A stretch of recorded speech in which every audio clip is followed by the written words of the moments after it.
এই অনুষ্ঠানটি শ্রোতাদের জীবন গল্প ভিত্তিক অনুষ্ঠান। এই অনুষ্ঠানে শ্রোতারা স্বেচ্ছায় নিজেদের জীবনের গল্প বলেন। শ্রোতারা যা এখানে বলেন তা সরেজমিনে ইনভেস্টিগেটেড নয়, সুতরাং সেদিক থেকে বিশ্বাস অবিশ্বাস একান্তই আপনার নিজের। সম্পূর্ণ বিনোদনমূলক এই অনুষ্ঠানটি আমাদের ব্যক্তিজীবনে কখনো কখনো শিক্ষণীয় ভূমিকা রাখে। এই অনুষ্ঠানে যারা আসেন স্বেচ্ছায় অংশগ্রহণ করেন। এই অনুষ্ঠানে কনফেস করবার পরে কিংবা জীবন গল্প বলবার পরে তার ব্যক্তি ও সামাজিক জীবনে কোনো বিরূপ প্রভাব পড়লে সেটার জন্য রেডিও কর্তৃপক্ষ দায়ী নয়। জীবন গল্প, জীবন গল্প, জীবন নাটকের চেয়েও নাটকীয়। প্রিয় দর্শক এবং শ্রোতা, আসসালামু আলাইকুম। দোয়া এবং শুভকামনা জানিয়ে শুরু করছি জীবন গল্পের আরও একটি এপিসোড। আমি কথা না বাড়িয়ে যিনি আমার গেস্ট আছেন তার সঙ্গে আপনাদের পরিচয় করে দিচ্ছি। জি, আপনার নামটা? আমার নাম ইভা। ইভা, বয়স কত? বয়স 40। আচ্ছা, শুরু করেন আপনি যেখান থেকে বলতে চান। তার আগে একটু বলেন জন্ম জেলা কোথায়, কোন জেলায় জন্মগ্রহণ করেছেন? কুমিল্লাতে। আমার সবচেয়ে আমি আজকে 10 বছর ধরে আপনার অনুষ্ঠান শুনি। 10 বছর? হ্যাঁ, তার চেয়ে সবচেয়ে বেশি আমি প্রিয় আপনার। কেন প্রিয় সেটা আমি বলবো যে আপনাকে আমি ভাইয়ের মতোই দেখি, তবে আপনার গল্প শুনতে শুনতে আমি এরকম আগ্রহ হয়ে গেছি যে আমার জীবন লাইফের গল্পটা আমি কিবরা ভাইকে শেয়ার করব। আচ্ছা, শিওর, প্লিজ। আমি যখন গল্পটা আসলে আপনার এই গল্পটা আমি আসলে সত্য কথা বলি, দর্শক আপনাদেরকে বলি, শ্রোতাদেরকে বলি, শ্রোতা দর্শক বলছি, ইউটিউবে যেহেতু দেখাও যায় সেই জায়গাটা থেকে বলছি, দেখা তো যায় না আসলে শোনার ফরম্যাটে দেখায়, এবং এটা আমরা ভিডিও করছি না ওনার সামাজিকতার কথা চিন্তা করে। এই যে গল্পটা উনি বলতে এসছেন সেই গল্পটাতে আমি ওনাকে আসলে নিরুৎসাহিত করেছিলাম, এবং সেই জায়গাটা থেকে আমি জিজ্ঞেস করেছিলাম যে কেন বলতে চান। তো উনি খুব সুন্দর করে বলেছে, আমি আসলে হালকা করতে চাই নিজের মনটাকে। And the thing is that আমার মনে আছে আমি যখন জীবন গল্প শুরু করি অনেক আগে এবিসি রেডিওতে করতাম, সেই সময়ে, যদিও একটা রেডিওতে বসে আরেকটা রেডিওর কথা বলা উচিত না, তাও আসলে সবাই যেহেতু জানে শ্রোতারা সেই জন্য বলছি। তো ওই সময়টাতে শুধু বলতাম যে আসলে ওই সময়টা তখন আমি নিজেও বুঝে উঠতে পারিনি যে কেন এই অনুষ্ঠানগুলো করছি বা কেন মানুষ শুনছে। ধীরে ধীরে প্রতিদিন গেছে, শিখেছি। তো সেই সময়টাতে বলতাম যে কিছুই না, শুধু মন খুলে বলার জন্য আমার কাছে আসুন, এবং যদি কেউ না শুনে তো আমি শুনবো। তো আপনার কেসটা ঠিক সেরকম হয়ে গেল। চলেন শুরু করি। এখন আমার মেন গল্প হচ্ছে আমি যখন ছোট ছিলাম, হ্যাঁ, তখন থেকে শুরু করি। আমার জন্ম জেলা কুমিল্লাতে। তো আমরা 4 বোন 3 ভাই। তো আমার 2 ভাই সবার বড়, আর আমার 2 বোন আমার বড়, তারপর আমি। তো আমার বাবা ছিল একদম রাজতন্ত্রের ছিল না, তার মধ্যে মোটামুটি কম ছিল না। কি ছিল? মানে রাজার মতো? হ্যাঁ, ওরকম ছিল না, তার মধ্যে কম ছিল না, দেশের মধ্যে রাজার মতো ছিল না। আর আমাদেরকে এরকম ভাবে তৈরি করছে যে সবার পড়াশোনা এবং আমাদের স্বাচ্ছন্দ্য এবং চলাফেরা, ওনার এরকম ভাবে চলাফেরা করছে যে আমি 8-10টা বাবার মধ্যে পাই না। আচ্ছা, তো কয় ভাই বোন ছিলেন আপনারা? আমরা 7 ভাই বোন। আপনি বড় সবার? না, আমার বড় 2 বোন 2 ভাই। আচ্ছা। তো এখন বড় ভাই থাকলে ঘরের মধ্যে যে আদরের দুলালি হয়, আর ঘরের মধ্যে সবচেয়ে আদরের দুলালি আমি। তো ওইরকম ভাবে বেরিয়ে উঠছি। যখন আমি স্কুলে ভর্তি হয়েছি, তো আমি পড়াশোনাতে খুব মেধাবী ছিলাম। হ্যাঁ, তো স্কুলে আসা যাওয়ার সময় আমার ভাই এবং বড় আপু খুব কেয়ারফুল, আমাকে নিয়ে। চঞ্চল ছিলাম এবং ভীতুও ছিলাম। একটা অন্যায় করলে সেটা অনেকটা ভীতুর মতো কাজ করতো, যে সেটা আমি অন্যায় করছি নিজেকেই ফিল করতাম। তো এরকম করে যাক আমার শৈশব কাটলো। যখন আমি ক্লাস 7-এ পড়ি, তখন আমাকে রাঙামাটিতে নেওয়া হচ্ছে। আমার বড় ভাই যাকে পরিচয় দিইনি, সে সেনাবাহিনীতে ছিল এবং মেজর ছিলেন। তো এখন আমি যখন রাঙামাটিতে চলে গেছি, ওখানে যাওয়ার পরে আমাকে ভর্তি করাবে, তো কোনো কারণে আর ভর্তি হয় নাই, চলে আসছি। চলে আসার পরে আমি গ্রামে ওখানে ছিলাম, তো অনেক হেভি লম্বা চূড়া মোটাকাটা, একদম যেরকম হয় একটা মেয়ে উপযুক্ত হওয়ার জন্য, তো হয়ে গেছি। এখন আসার পরে সবাই বিয়ের জন্য তাকাচ্ছে যে বিয়ে করাবে, আমাকে বিয়ে দিবে। তো একটা ছেলে সেনাবাহিনীতে জব করে। কোন ক্লাসে পড়েন তখন আপনি? তখন আমি ক্লাস 7-এ মাত্র। হ্যাঁ, বারণ তো ছিলেন এই কারণে। হ্যাঁ, তো ক্লাস 7-এ যখন পড়ি আমি খুব চঞ্চল ছিলাম, বৃষ্টিতে না ভিজলে নয়। তো আমার ভাইস্তা এবং আমি খুব তড়িহড়ি করে দৌড়াদৌড়ি করতাম। এক ভাই আমাকে দেখে খুব ওর ইচ্ছে হচ্ছে যে আমাকে ওর সঙ্গে বানাবে। পরে আমার ভাবিকে প্রস্তাব দিল যে ওকে আমি নিব। পরে বলছে যে ক্লাস 7-এ পড়ে ছোট্ট একটা মেয়ে, এখন তো ওর বড় বোনও আছে এবং ও না আমার বড় বোন বিয়ে হয়ে গেছে, শুধু আমি সিরিয়ালে। তো বলছে যে এখন আমি বলতে পারবো না, আমার শ্বশুর শাশুড়ি তারা জানে। তো পরে আমার আব্বা গেল, যাওয়ার পরে কারণ ছোট মেয়ের বিষয়ে তো এগুলো বলা উচিত না, তো পরে আমাকে গ্রামে পাঠিয়ে দিল। হ্যাঁ, তো তখন আমি রাঙামাটিতে থাকতেন কেন? আমার ভাইয়ের সাথে পোস্টিং ওখানে। ও তো আপনার সব, আপনি থাকতেন শুধু ভাইয়ের সঙ্গে নাকি সব পুরো ফ্যামিলি থাকতো? না, মানে ফ্যামিলি আসা যাওয়া করতো, মানে আমি ছিলাম। আপনি থাকতেন ভাইয়ের সঙ্গে, ভাই তখন বিবাহিত ছিল? হ্যাঁ, মানে ভাইস্তাও ছিল। ও আচ্ছা আচ্ছা। হ্যাঁ, তারপর এখন ওখান থেকে এসে যখন আবার ক্লাস 9-এ ভর্তি হয়েছি, এসএসসি দিব আমার কুমিল্লা থেকে, 9-এ ভর্তি হয়েছি। এখন বিয়ের গ্রামের অঞ্চল তো বুঝতেই পারছেন, এদিক সেদিক থেকে বিয়ে আসা শুরু হচ্ছে। এদিক সেদিক থেকে বিয়ে মানে আমার ঘরে আসেনি। যে লোকটা পছন্দ করছিল ওটার নাম কি? ওর নামও আমি জানি না, কিন্তু উনি দূর থেকে আমার ভাবির কাছ থেকে শুনছি যে ও ভাই আর্মি পার্সন ছিলেন। হ্যাঁ, আচ্ছা, সেনাবাহিনীতে জব করতে। মানে আমাকে উনি ফার্স্টে দেখতে আসছে যে আমাকে বিয়ে করছে, ঠিক আছে। তো উনি ফার্স্টে দেখতে, ওনার ভাই আসছে, আমি ক্লাস করতে স্কুলে আসছি, ক্লাসের মাঠে বসে বসে গল্প করতেছি। এমন টাইমে কেন যে আমার ভিতরে এই কথাটাই আসছে যে এখন যদি কারো গার্জিয়ান এসে বলে যে বিয়ের জন্য মানে ছেলে দেখতে আসছে, এখন আমারই আসছে। ওই জায়গাতেই মানে সেকেন্ডের মধ্যে আমার আব্বা যে হাজির। তো সবাই হই হই করে মানে হাসতেছে, তোর বাবা চলে আসছে, তোর বিয়ে আসছে। আমি যা কেন যে আসছে দেখি।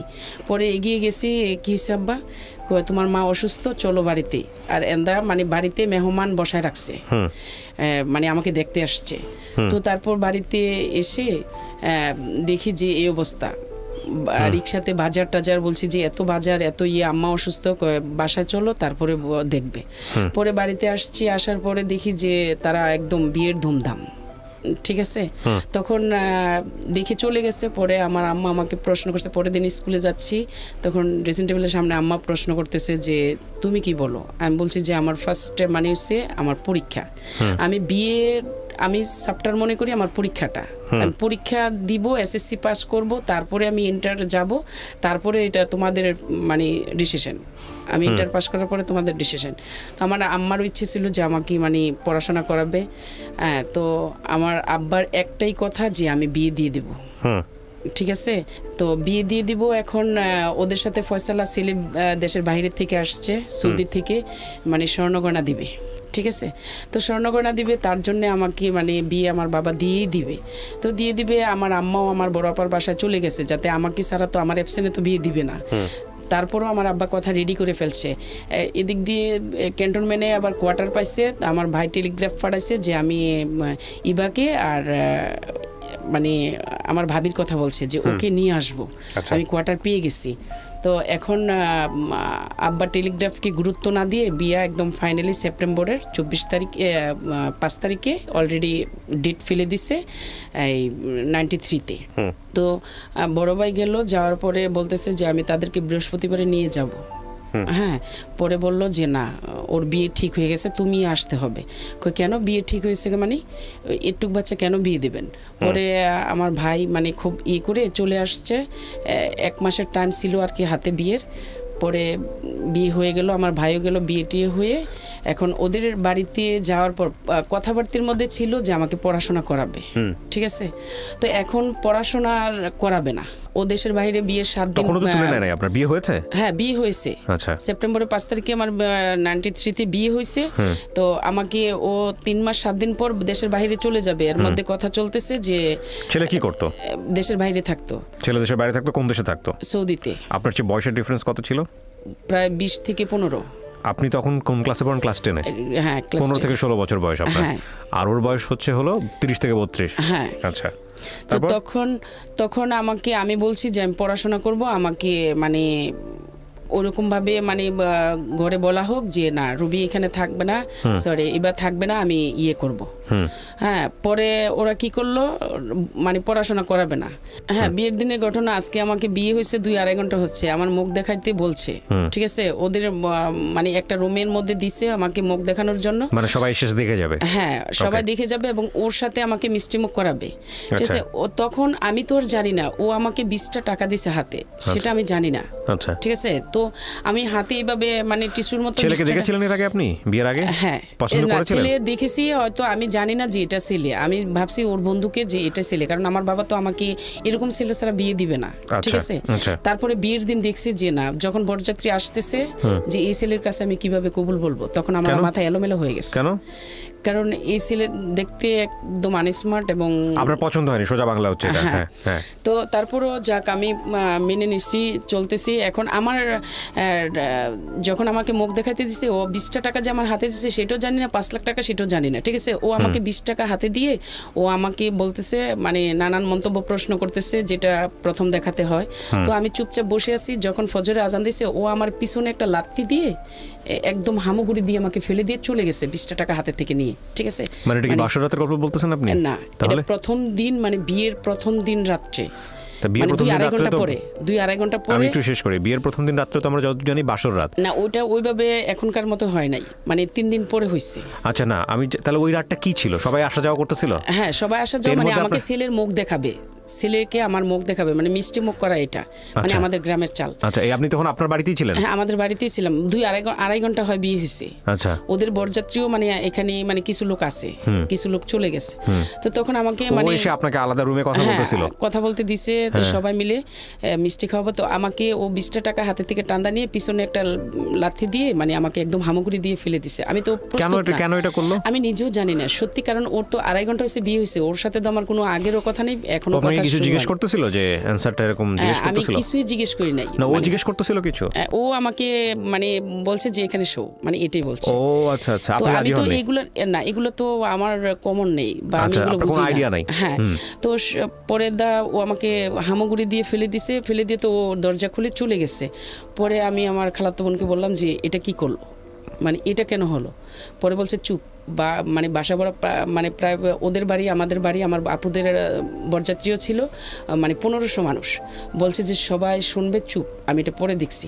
এই কথা বলে এখন উনি শেষ করে ফেলছে এখানে।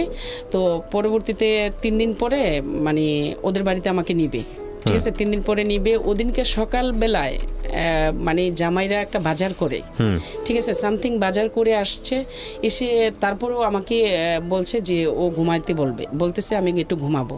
তো ঘুমাইলে ঠিক আছে, তুমি এই ঘরে একটু ঘুমাও, এই ঘরে একটু ঘুমাও। এখন আমাকেও দিছে, কয় ও ঘরে একটু যা। তো আমি ওখানে গেছি, যাওয়ার পরে ও আমাকে, আমি খুব সুন্দর করে ওদিনকে সেজেছি, মানে একটা বাটিকের মধ্যে মিষ্টি কালার একটা কাপড় পরেছি এবং সব গয়নাটনা পরে খুব সুন্দর করে সেজেছি। তারপর উনি আমাকে আমার চেহারার দিকে না তাকিয়ে, উনি আমাকে কোনো অন্যরকম উইশ না করে, হ্যাঁ, উনি আমাকে, ওনার ওয়াইফ, উনি আমাকে জড়িয়ে ধরতে পারতো। উনি আমাকে কি বললো যে আমাদের বাড়িতে আজকে যাবে, যে নেকড়াটা সহকারে যে আমাদের বাড়িতে নিয়ে যাও।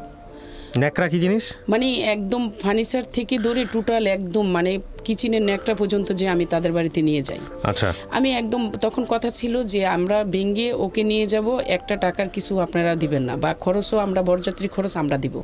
তারপরও আমার আব্বা আমাকে গুলটা দিছে এবং মানে সম্মানের জন্য, এবং খানার খরচ আব্বা করছে। এখন এইভাবে বলাতে আমি একদম ভেঙে পড়ছি, আমি কান্না করতেছি।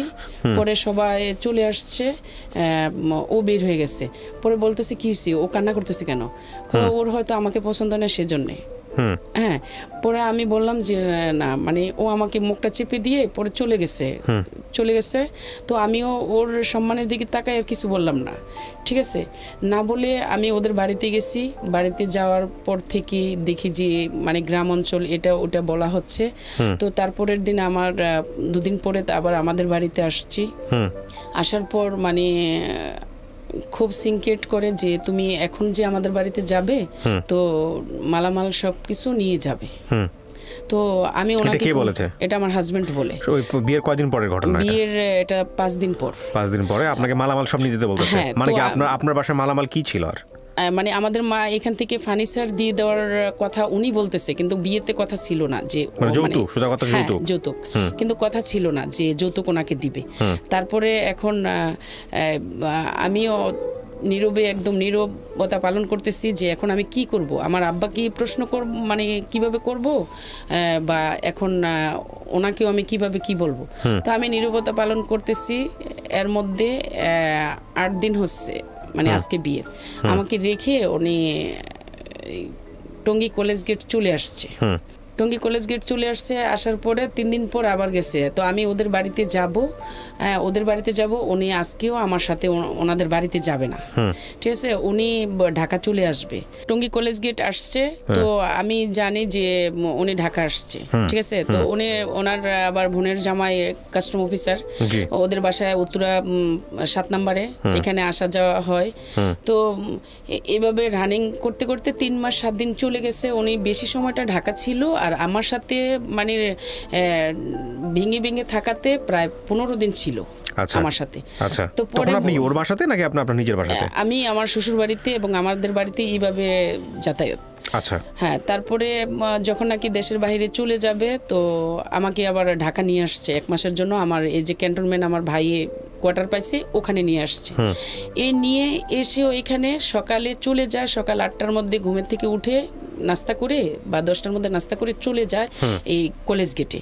আচ্ছা, ওখান থেকে আসে রাত 12টায় 1টায়। তো তখন আমার বড় ভাই বলতেছে যে ও কোথায় যায় ছিলাম। তারপর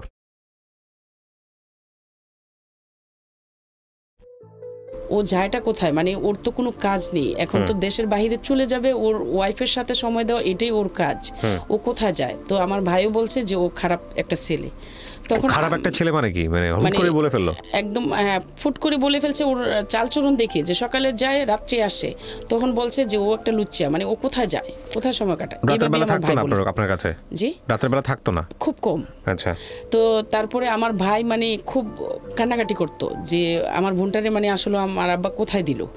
তো যাক, এরকম করে মানে পরবর্তীতে ও 3 মাস 7 দিন পর তো বাইরে চলে গেল। যাওয়ার পর ও আমার সাথে আর কোনো কন্টাক্ট নাই। এয়ারপোর্ট পর্যন্ত আমাকে নিয়ে শুধু একটা হাত নাড়া দিয়ে টাটাই দিয়ে গেল, আর মানে আর কোনো কিছুই না। তো মন মানসিকতা এরকম ভাবে ভেঙে গেছি যে ওকে ছাড়া আমি কিভাবে মানে কাটাবো, ঠিক আছে। আমি এরকম করে করে মানে ওর কথা ভেবে ভেবে দিনে রাতে 24 ঘন্টা মানে আমি শুধু ওর কথাই, আমার আর কোনো, আমার যে অভিভাবক আছে প্লাস আমার একটা লাইফ আছে বা আমার পড়াশোনার কথা আমি এখন ভুলে গেছি। মানে আমার মনেই আসে না যে আমি পড়াশোনা করব। সব কিছু মিলে শুধু ওকে ভাবতে ভাবতে আমার মেন্টাল অন্যরকম হয়ে যাচ্ছে। চিঠির অপেক্ষা করি, তখন কিন্তু ফোন ছিল না। তখন কি দেশের বাইরে চলে গেছে? হ্যাঁ, মানে দেশের বাইরে চলে গেছে। তখন আমি চিঠির অপেক্ষা করি। তো আমাদের এখানে মানে পিয়ন আসতো সোমবারে, শনিবারে, সোমবারে আর বৃহস্পতিবারে। 3 দিন পিয়ন আসতো। 3 দিন পিয়নের মানে অপেক্ষায় থাকি যে আজ বুঝি মানে আমার চিঠি আসবে, ঠিক আছে। তো এরকম করে করে মানে দৌড়াইয়া মানে খালি এই বাড়িতে ও বাড়িতে যাই, তোমাদের চিঠি আসছে? হ্যাঁ আসছে। তো পিয়ন কোথায় গেল? চলে গেছে। পিয়ন চলে গেছে মানে তো আমার চিঠি, তোর চিঠি আসলে তো তোর দিয়ে যেত, আমার ভাবিরা এটা বলে। তো এরকম করে করে মানে 2 মাস চলে গেছে। 2 মাস ধরে অপেক্ষা করতেছে, আসে না। 3 মাস অপেক্ষা করছে, আসে না। 4 মাস অপেক্ষা করছে, আসে না। 7 মাস পরে গিয়ে একটা চিঠি আসছে। 7 মাস পরে চিঠি পাঠাইছে? তো 7 মাস পরে গিয়ে একটা চিঠি আসছে। চিঠির মধ্যে লিখছে, কেমন আছো, ভালো আছো, আমার স্নেহ নিও, আমার আদর নিও, এটা লিখছে। আব্বা আম্মা কেমন আছে, মানে ইতি ওর নামটা লিখছে। পরে আর কিছু লিখলো না। আমি নিরবতা পালন করতেছি যে এটা কি, মানে এটা কি 7 মাসের অপেক্ষা? হ্যাঁ। পরের সপ্তাহে আবার চিঠি হলো আসছে। মানে দৌড়াইতেছি যে গ্রামে এরি ক্ষেত আছে না, অন্য পাড়াতে চলে গেছে পিয়ন। পরে করছি কি, ওখানে গেছি যে আমার অপেক্ষা, যে ও আবার লিখছে যে আমি পরবর্তীতে চিঠি পাঠাবো, আমার হাতে সময় নাই। পরে করছি কি, দৌড়ে আরেক বাড়িতে গেছি। যাওয়ার পরে এরিখেট দিয়ে মানে হামুগুড়ি দিয়ে পড়ে গেছি, কাদার মধ্যে পড়ে গেছি। দৌড়াইয়া যায় ও পিয়ন বলতেছে, মামুনি তুমি দৌড়াইও না, আমি আসতেছি, আমি তোমার জন্য লুকোচুরি করে। মানে পিয়ন কি করতো, মানে বলতো যে আমি যে আসছি আপনারা গোপনে চিঠি পড়বেন। মানে আমাদের বাড়িতে প্রায় 20-25টা চিঠি দিয়ে যেত। বলতো যে গোপনে চিঠি পড়বেন, কিন্তু এই মানে আমার নাম ধরে বলতো যে ইবাকে জানাবেন না। হ্যাঁ, মানে চিঠি আসতো আপনার বাড়িতে ঠিকই, কিন্তু আমার হাজবেন্ডের চিঠি আমার হাতে আসতো না, কিন্তু আমার চাচাতো ভাইয়েরা মানে নানান জনে থাকতো, তাদের চিঠি আসতো। আমার হাজবেন্ডের আবার একটা চিঠি আসছে আমার কাকাতো বোনের কাছে। পিয়ন বলতেছে যে মামনি তুমি দৌড়াইও না, তোমার চিঠি থাকলে মা আমি দিয়ে আসতাম। তো সবারও বলে রাখতো যে আমি যে চিঠি দিয়ে দিছি ইবা যে কিছুতে না জানে। এরকম করে মানে ও লুকোচুরি করে, যাতে দেখে কি না দেখে লুকোচুরি করে। মানে চিঠি কি আপনার হাজবেন্ড আপনাকে লিখতো নাকি? আমারে লিখতোই না। আপনার লিখতো না অন্যজনকে লিখতো? হ্যাঁ, মানে আমাকে পোস্টই করতো না, আমাকে চিঠি মানে পোস্টই করতো না, বুঝছেন? তো আমার এক ঘরে বসে থেকে চুপে চুপে এক ঘরে বসে থেকে এমুক ঘরে অমুকের চিঠি আসছে, এমুকের চিঠি আসছে, যার যার ঘরে ঘরে দিয়ে আসতো। হ্যাঁ, আর আমার চিঠি নেই কোথায় দিবে? আমার কাকার তো বোনেরা অনেক কান্না করছে, কাকার তো ভাবিরা অনেক কান্না করতো, যেটার তো ভাবিরা অনেক কান্না করতো যে ওর একটা চিঠি নেই, নিজের হাতে লিখে যদি ও যদি চালু না হইতো নিজের হাতে লিখে মানে চিঠি দিয়ে আসতাম। হ্যাঁ, তারপরে ওরা কি করলো, এরকম করে একদিন আমার কাকার তো বোনের কাছে একটা চিঠি আসছে। পরে বললাম ওনাকে যে কাকার চিঠি কার? তো ও কাকা আমার মুখের দিকে তাকাইয়া বলতেছে কি অন্য একটা ছেলের নাম দিছে, ওর চিঠিটা হচ্ছে মানে আমার হাজবেন্ডের চিঠি পাঠাচ্ছে ওর মেয়ের কাছে। ঠিক আছে, পরে চিঠিটা ওর মেয়ের দেনে কাকাই আমার সামনে পড়ছে মনে মনে। ঠিক আছে, তো আমি তো আর ওনার অ্যাড্রেসটা ওনার তাইনা দেখতে পারি না, পারি নাই। তো পরে কি করলো, চিঠিটা মানে ওরা পড়ার পরে আমি ওখান থেকে কেঁদে কেঁদে চলে আসছি। ঠিক আছে, এরকম করে আমার কাটাইলাম 2.5 বছর। 2.5 বছর সে দেশে আসে নাই? না, দেশে আসে নাই। 2.5 বছর 7 মাস পরে যে একটা চিঠি আসছে, তার আবার 6 মাস পরে একটা চিঠি আসছে। এই দুটা চিঠি আসছে, এরপরে আরেকটা চিঠি আসছে। তো আমার এরকম করতে করতে আমার ব্রেনটা শর্ট হয়ে গেল। হ্যাঁ, আমি শুধু ঘুমের ওষুধ খাইয়া একদিন একদম মানে অজ্ঞান হয়ে গেছি। আপনি কি ওই সময় লেখাপড়া করতেন না? লেখাপড়া বন্ধ হয়ে গেছে? আমাকে বন্ধ করে দিয়ে গেছে পড়াশোনা। আচ্ছা, পড়াশোনা বন্ধ করে দিয়ে গেছে। তখন আমি আমার অভিভাবকরা আমাকে নিয়ে খুব অন্যরকম একটা বিব্রত ফিল করতেছে, আমাকে এখানে ওখানে মানে নিয়ে যায় যে আমি কিভাবে সুস্থ হব। ঠিক আছে, পরে একদিন আমার মানে ডেট আসছে যে তারা আসবে, কিন্তু আমি আমার কাছে কখনো বলেনি। আমি শুনছি যে এই আমার হাজব্যান্ড বাংলাদেশে আসবে।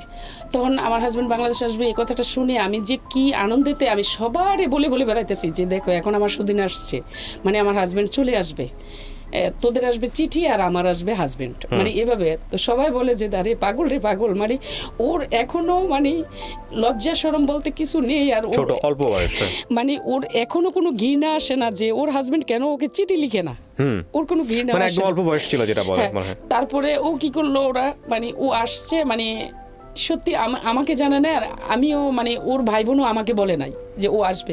আমি আশায় বসে আছি সারাদিন, আমার পুকুর ঘাটে বসে বসে দেখতেছি যে আমার শ্বশুর আসবে বা আমার বাগিনারা কেউ আসবে আমাকে নিতে। সারাদিন তাকায় থাকি, শুধু খালি পুকুর ঘাটে আমার টেনে টেনে আমার আব্বা নিয়ে আসে, তুমি এখানে কি করো, এখানে কি করো। আমি কি দেখতেছি কেউ আসে কিনা ওখান থেকে, হ্যাঁ কে আসবে, আসলে বাসায় আসবে। ঠিক আছে, পরবর্তীতে আমি ঘুমের 25টা ওষুধ খেলাম। 25টা ওষুধ খেয়ে মানে আমি পড়ে গেছি। আমার কাকাতো বোনেদের মানে ওষুধ কেন খেলেন? সুইসাইড করবেন? মানে আমি আর বেঁচে থাকার মতো না, আমার আর দারুণ ক্ষমতা লাগতেছে না, মানে আমার আর মনের মধ্যে কোনো সুস্থির পাচ্ছি না যে আমি কিছু হয়ে গেলে ভালো। ওকেও পাচ্ছি না, মানে ওর আসবে আসাটা আমার জন্য মানে খুব অন্যরকম একটা ইয়ে লাগতেছে। পরে ঘুমের ওষুধ খেয়ে আমি অজ্ঞান হয়ে গেছি। অজ্ঞান হয়ে যাওয়ার পরে আমার শ্বশুরবাড়ি থেকে লোক আসছে। হ্যাঁ, ও কিন্তু ঢাকাতে আসছে, মানে টঙ্গী কলেজ গেটে। পরে ও আমার ভাই আমার ভাবিরা মানে দেশে ছিল, ওরা কুমিল্লা, তখন আবার কুমিল্লা ক্যান্টনমেন্টে ইয়ে হয়েছে মানে পোস্টিং হয়েছে। তো আমারে ট্রিটমেন্ট করানোর পরে 3 দিন পরে আমারে নিয়ে গেছে এই কুমিল্লা ক্যান্টনমেন্টে নিয়ে গেছে। নিয়ে যাওয়ার পরে আমি ওখানে 3 দিন পরে আমার ছোট ভাই আর আমার এক ফুফাতো ভাই গেছে যে তোর হাজবেন্ড আসছে। আচ্ছা, মানে আমি এলাকাটারে গরম করে ফেলছি। ও ভাবি তাড়াতাড়ি উঠো, ওই ভাবি পাশের ভাবিরও বলতেছি এই ভাবি তাড়াতাড়ি উঠো, তুমিও আমার সাথে যাবে, মানে আমার হাজবেন্ড আসছে, মানে আমার হাজবেন্ড আসছে বিদেশ থেকে, তুমিও চলো, তোমরাও যাবে। সবাই বলতেছে মানে এবার তুমি একটু ধৈর্য ধরো, তুমি একটু শান্ত হও, যাবে তো সত্যি, তুমি শান্ত হও, তুমি রেডি হও আর আমি তোমার খাবার রেডি করি। ওদেরকে, ওরা আসছে, ওদেরকে খাবার দিতে হবে না? আমি কই না, ওরা খেতে হবে না, তোমরা খাবে নাকি আমাকে নিয়ে যাবে, খাইলে দেরি হয়ে যাবে। মানে আমি অস্থির হয়ে গেছি যে ওকে আমি কখন দেখবো। হ্যাঁ, তারপরে আসছি, এই রেডি হয়েছি। রেডি হওয়ার পরে আমার ভাবি আমাকে মুখে খাবার উঠাই দিতেছে আর আমি হেঁটে হেঁটে রেডি হচ্ছি আর খাইতেছি। পরে আমাকে আইনা বাস ট্রেনে উঠাই দিয়ে গেল, রিক্সা দিয়ে এসে। হ্যাঁ, পরে বাসায় আসছি।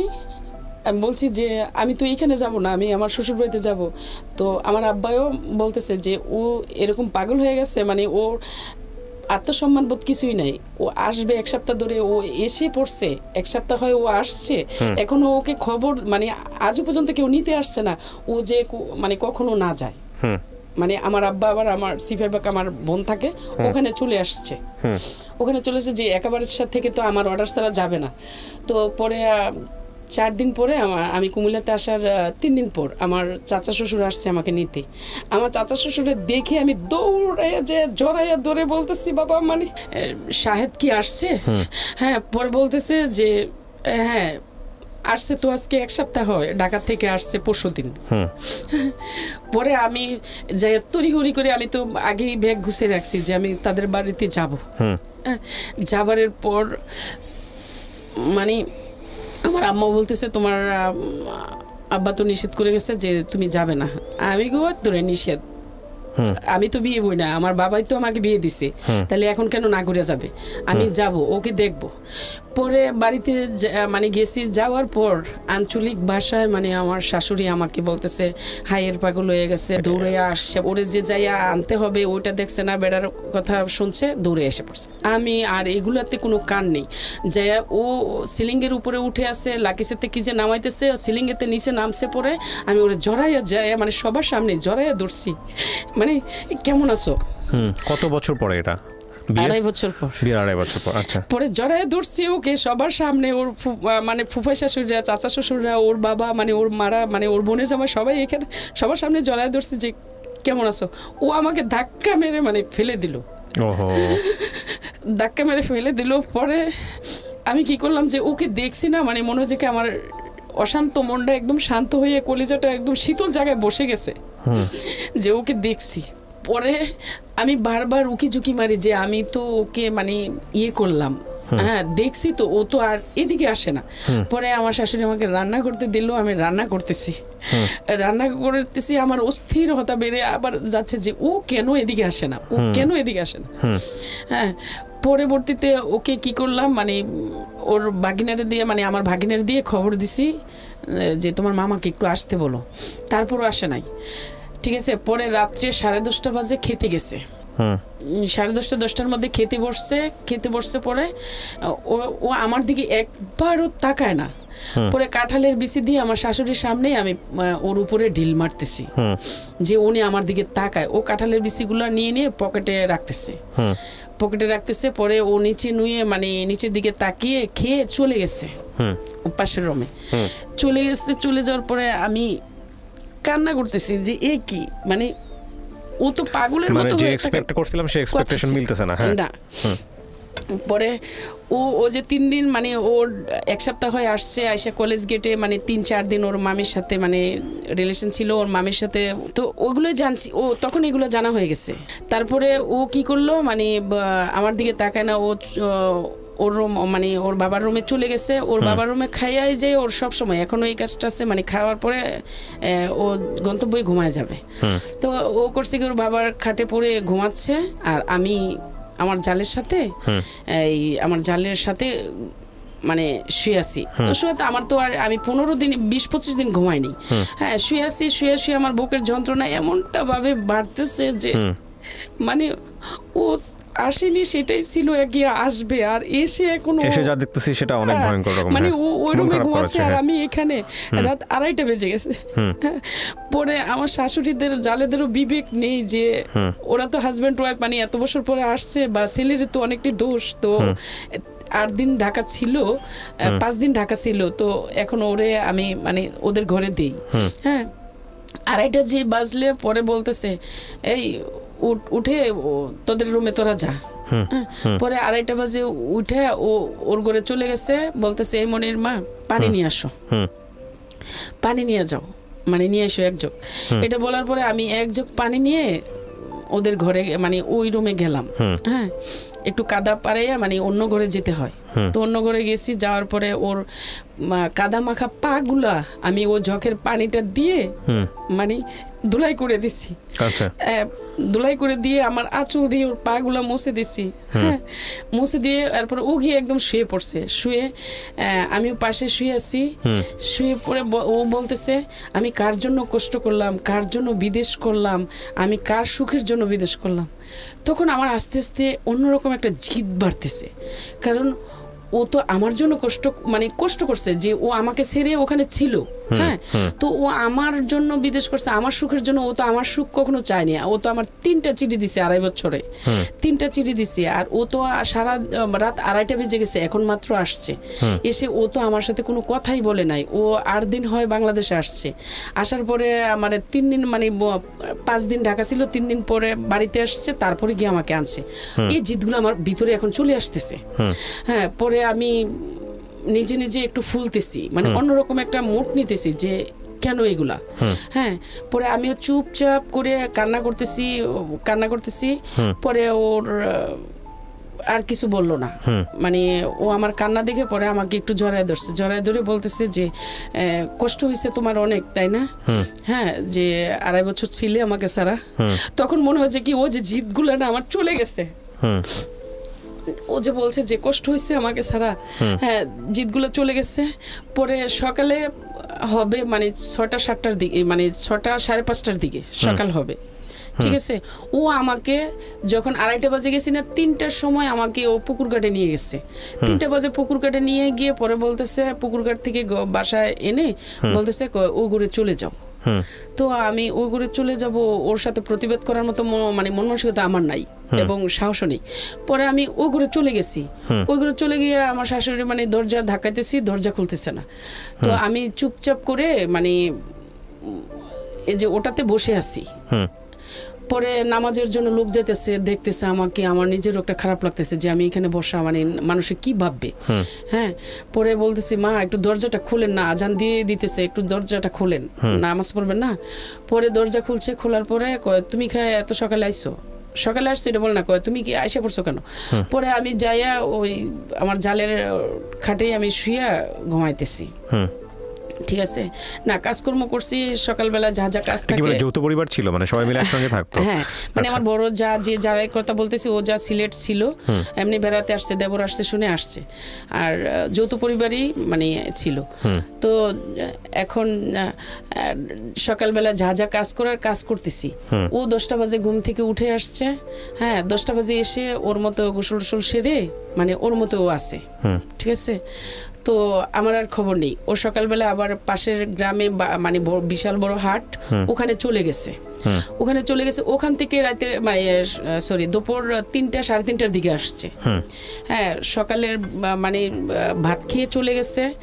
তো এখন দুপুরে কোথায় খাবে? আমি তো খাই না, সকালেও খাই না। ও আমাকে বলে নাই যে নাস্তা খাইছো বা খাবে কিনা, ও আমার সাথে দেখাই করে নাই।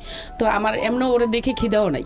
পরে আমি দুপুর 2:30 3:30 বেজে গেছে, তাও আসে না। আমি অপেক্ষা করতেছি যে ও আসবে, কখন খাবে। হ্যাঁ, তো আসছে, এসে আমার শ্বশুরের রুমে, শ্বশুরের খাটে ঘুমিয়ে গেছে। এরকম করে হ্যাঁ গেল 1 সপ্তাহ ছিলাম। তারপর 1 সপ্তাহ পরে আস্তে আস্তে একটু ফ্রি হওয়ার চেষ্টা করতেছি যে ওর সাথে আমার আমি যে হাহাকার করছি ওকে ছাড়া, ওর অ্যাবসেন্টে যে আমি কতটা কষ্ট পাচ্ছি সেটা আমি তো জানি। আমাকে ছাড়া তো আপনার বলতে গেলে ভালো লাগার পুরুষ বলতে গেলে জীবনে প্রথম ওই। এর আগে কখনো আমি এর আগে ছেলেরা ছেলে একটা মেয়ের জীবনে আসে সেগুলো আমি কিছুই জানি না। আচ্ছা, this is a very important point, এগুলো একটু খেয়াল করবেন। হ্যাঁ, তারপরে আমি ওকে এটা বলি ওটা বলি, হ্যাঁ ও হ্যাঁ এটাই আমার সাথে এরকম। আপনি যেটা বুঝতে পারছেন, আপনি একটা বুঝতেছেন যে ওকে আপনি যেভাবে চাচ্ছেন ও সেরকম না। আপনি ওকে অনেক ভালো আপন করে চাচ্ছেন, কিন্তু ও আলটিমেটলি ওর মধ্যে আপনি নাই, এর জিনিসটা আপনি বুঝতে পারছেন। হ্যাঁ, তারপরে ও কি করলো হ্যাঁ হু হ্যাঁ এইভাবেই কথা বলে। আর ও আমার জন্য কিছু গুল্ট আনছে, ওই গুল্টগুলো ওর মার হাতে দিছে।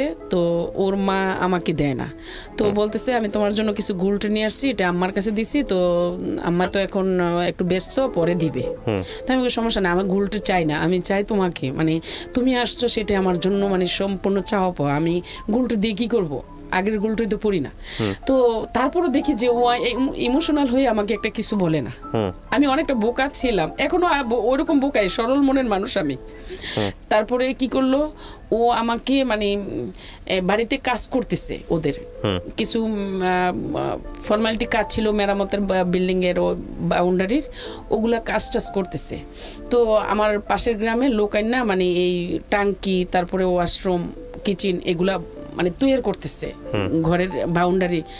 তো ওদের সামনে মানে সারা দিন আমি কাজ করতেছি, সকাল মানে 3টার বাজে প্রতিদিন কন্টিনিউ, মানে ঘড়ির বেল দিয়ে আমাকে 3টা বাজে উঠায় পুকুর ঘাটে নিয়ে ওখান থেকে এনে তারপর এই কাজ করাবে।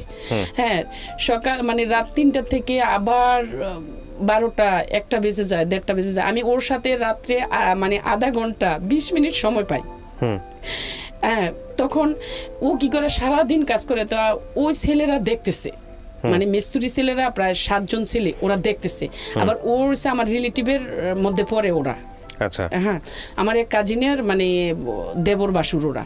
তো এখন ওরা কি করছে যে সবাই ভাবতেছে যে এই কি এমন একটা সুন্দর, মানে আমি সুন্দর কিনা জানি না, ওরা যেটা বলছে এমন একটা সুন্দর বউ রাইখা, মানে ও সারাদিন কোথায় থাকে আর বউরে 1 সেকেন্ডও সময় দেয় না, ওরা বলা বলি করে।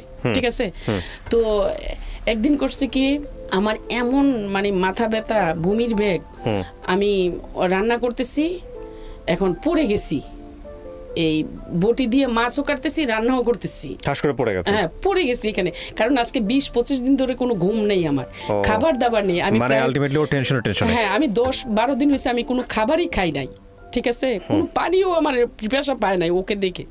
তো আমি পড়ে গেছি, পড়ে যাওয়ার পরে হ্যাঁ ওরা হাউ মাউ করে কান্না করতেছে, এই মানে এই আপনাকে বউ পড়ে গেছে। এখন ওরা তো আমার ধরতে পারে না, কারণ ধরলেই সমস্যা যে আরেকবার বউ পাতালগুলো করে আমাকে ঘরে কিভাবে নিবে।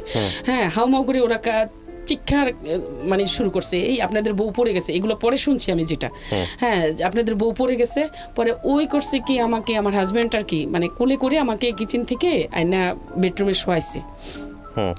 পরে আমি ঘুমাই, মানে ঘুম নাকি অজ্ঞান সেটা তো আমি নিজে জানি না। যখন নাকি জেগে গেছি, হ্যাঁ জাগনার পরে আমি বলতেছি আমি এইখানে কেন, রান্না হয়ে গেছে।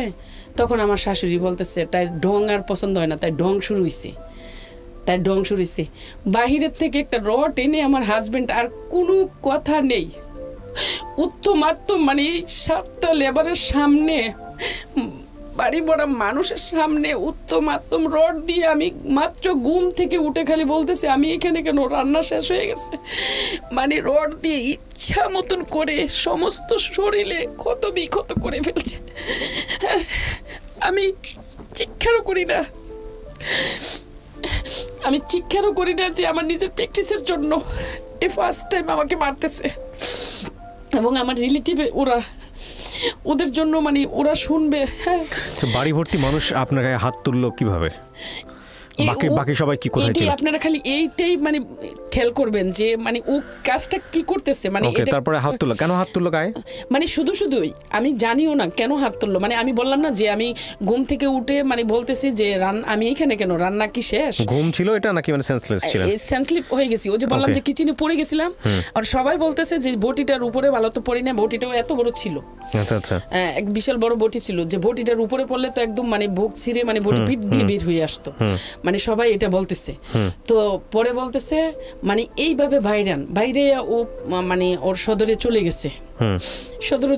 আমি উঠে ওর বাড়ি খেয়ে উঠে পরে কিচেনে ও যে ওদের রান্না বান্না করে যে মানে রান্নার হান্ডি পাতিল, তার মধ্যে লেবারদের খাওয়াইছে, এই প্লেট বাড়ি এইগুলা মানে আমি মাজতেছি। ঠিক আছে, এগুলা মাজতেছি মেজে, তারপরে বাউন্ডারিতে পানি দিতেছি, পিড়াতে পানি দিতেছি। তারপরে ওই ছেলেরা তাকাইতেছে আর মানে বলতেছে, আরেকটা ছেলে কান্না করতেছে, আমরা আজকে বাড়িতে যাবো, যাইয়া বাবিরে সবকিছু বলবো। পরে যাইয়া ওরা ওদিনকে বলছে আমরা আজকে মানে আজকে কালকে পরশুদিন 3 দিন কাজ করব না, আমরা বাড়িতে যাব। ঠিক আছে যাও। বাড়িতে গেছে, যাইয়া সাইরে হ্যাঁ মানে আমার বোনকে বলছে, মামাতো বোনকে বলতেছে যে তাড়াতাড়ি আপনার মানে চাচারে যাইয়া, মামারে যাইয়া ফুফারে যাইয়া বলেন যে মেয়েটারে গিয়ে নিয়ে আসতো। মেয়েটারে কি নির্যাতন করে আর করছে সেটা আমরা দেখি। ওর হাজবেন্ড না এটা জানোয়ার না কুকুর, কারণ ও মেয়েটা সারা দিন কাজ করে, সারা দিন 3 বেলা আমাদেরকে গরম রান্না করে খাওয়া, সকালে রুটি, দুপুরে ভাত, গরম ভাত রান্না বান্না, আবার রাত্রে গরম রান্না বান্না। হ্যাঁ, মেয়েটা সারা দিন কাজ করে, কিন্তু ওর হাজবেন্ডের চেহারা দেয় না। ওর হাজবেন্ডও আমরা দেখি না কখনো হাজবেন্ডের সামনে ও দাঁড়াই একটা কথা বলতে বা ওর বউর সামনে যাইতে, ওর হাজবেন্ডও দেখি না। তো ওরা করছে কি, বলার পরে আমার মামাতো বোনে আসছে আমাদের বাসায়, আইসা বলতেছে মানে আমার আম্মারে, ফুফুগো মানে যদি রুবিরে বাঁচানোর হয়, মানে এবারকে বাঁচানোর হয় তাহলে তাড়াতাড়ি আপনারা ইয়েতে যান, মানে এবার শ্বশুর বাড়িতে যান, যাইয়া গিয়া নিয়ে আসেন। পরে বলতেছে কি হয়েছে মা? কয় এমন এমন অবস্থা। আমার মামার তো বোনও কান্না করে, ইয়েরও কান্না করে। পরে আমার আব্বা গেছে, যাওয়ার পরে আব্বা বলতেছে তোমারে নিতে আসছি। বাবা গেছে? হ্যাঁ। তো আমি বলছি যে এখন কি যাওয়া সম্ভব? যাব না, কারণ এখন কাজকর্ম বাড়িতে আর যাব না, আর ও যদি যায় তাহলে আমি যাব। তো ওকে আপনি কেন বললেন এরকম বাইরে খাওয়ার পরে? ও এরকম মার খাওয়ার পরে মানে আপনি এটা কেন বললেন বাবাকে? আপনার তো চলে আসা উচিত ছিল। ও আমি চলে আসার উচিত, আমি তো ওর ভাত খাইতেছি আর ও তো আসছে, মানে আমার তো ফার্স্ট টাইম মারছে, আমি কিভাবে চলে আসবো? এটা আপনার নিজে থেকে আসছে নাকি পরে আপনাকে বোঝাইছে ও? না, আমার নিজের থেকেই। নিজের থেকে আসছে? হ্যাঁ, ও আমার সাথে তো কথাই বলে নাই, মানে 3 দিন পর্যন্ত কথাই বলে নাই। আচ্ছা, তারপর 3-4 দিন পরে ওর আমার সাথে সব সময় রাগের একটা ক্ষোভ ছিল। কেন ছিল জানি না, কি যৌতুকের জন্যই ছিল নাকি ওকে কোনো কারণে কেউ ঘুরাইয়া রাখছে সেটাও জানি না আদৌ পর্যন্ত।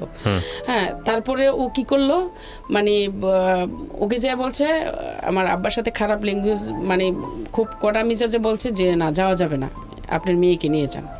তখন আব্বা বলছে জামাই যাবে না, তুমি যাবে, তোমার নিয়ে যাব। মানে আব্বা যে এগুলো শুনছে সেটা তো আর আমি জানি না।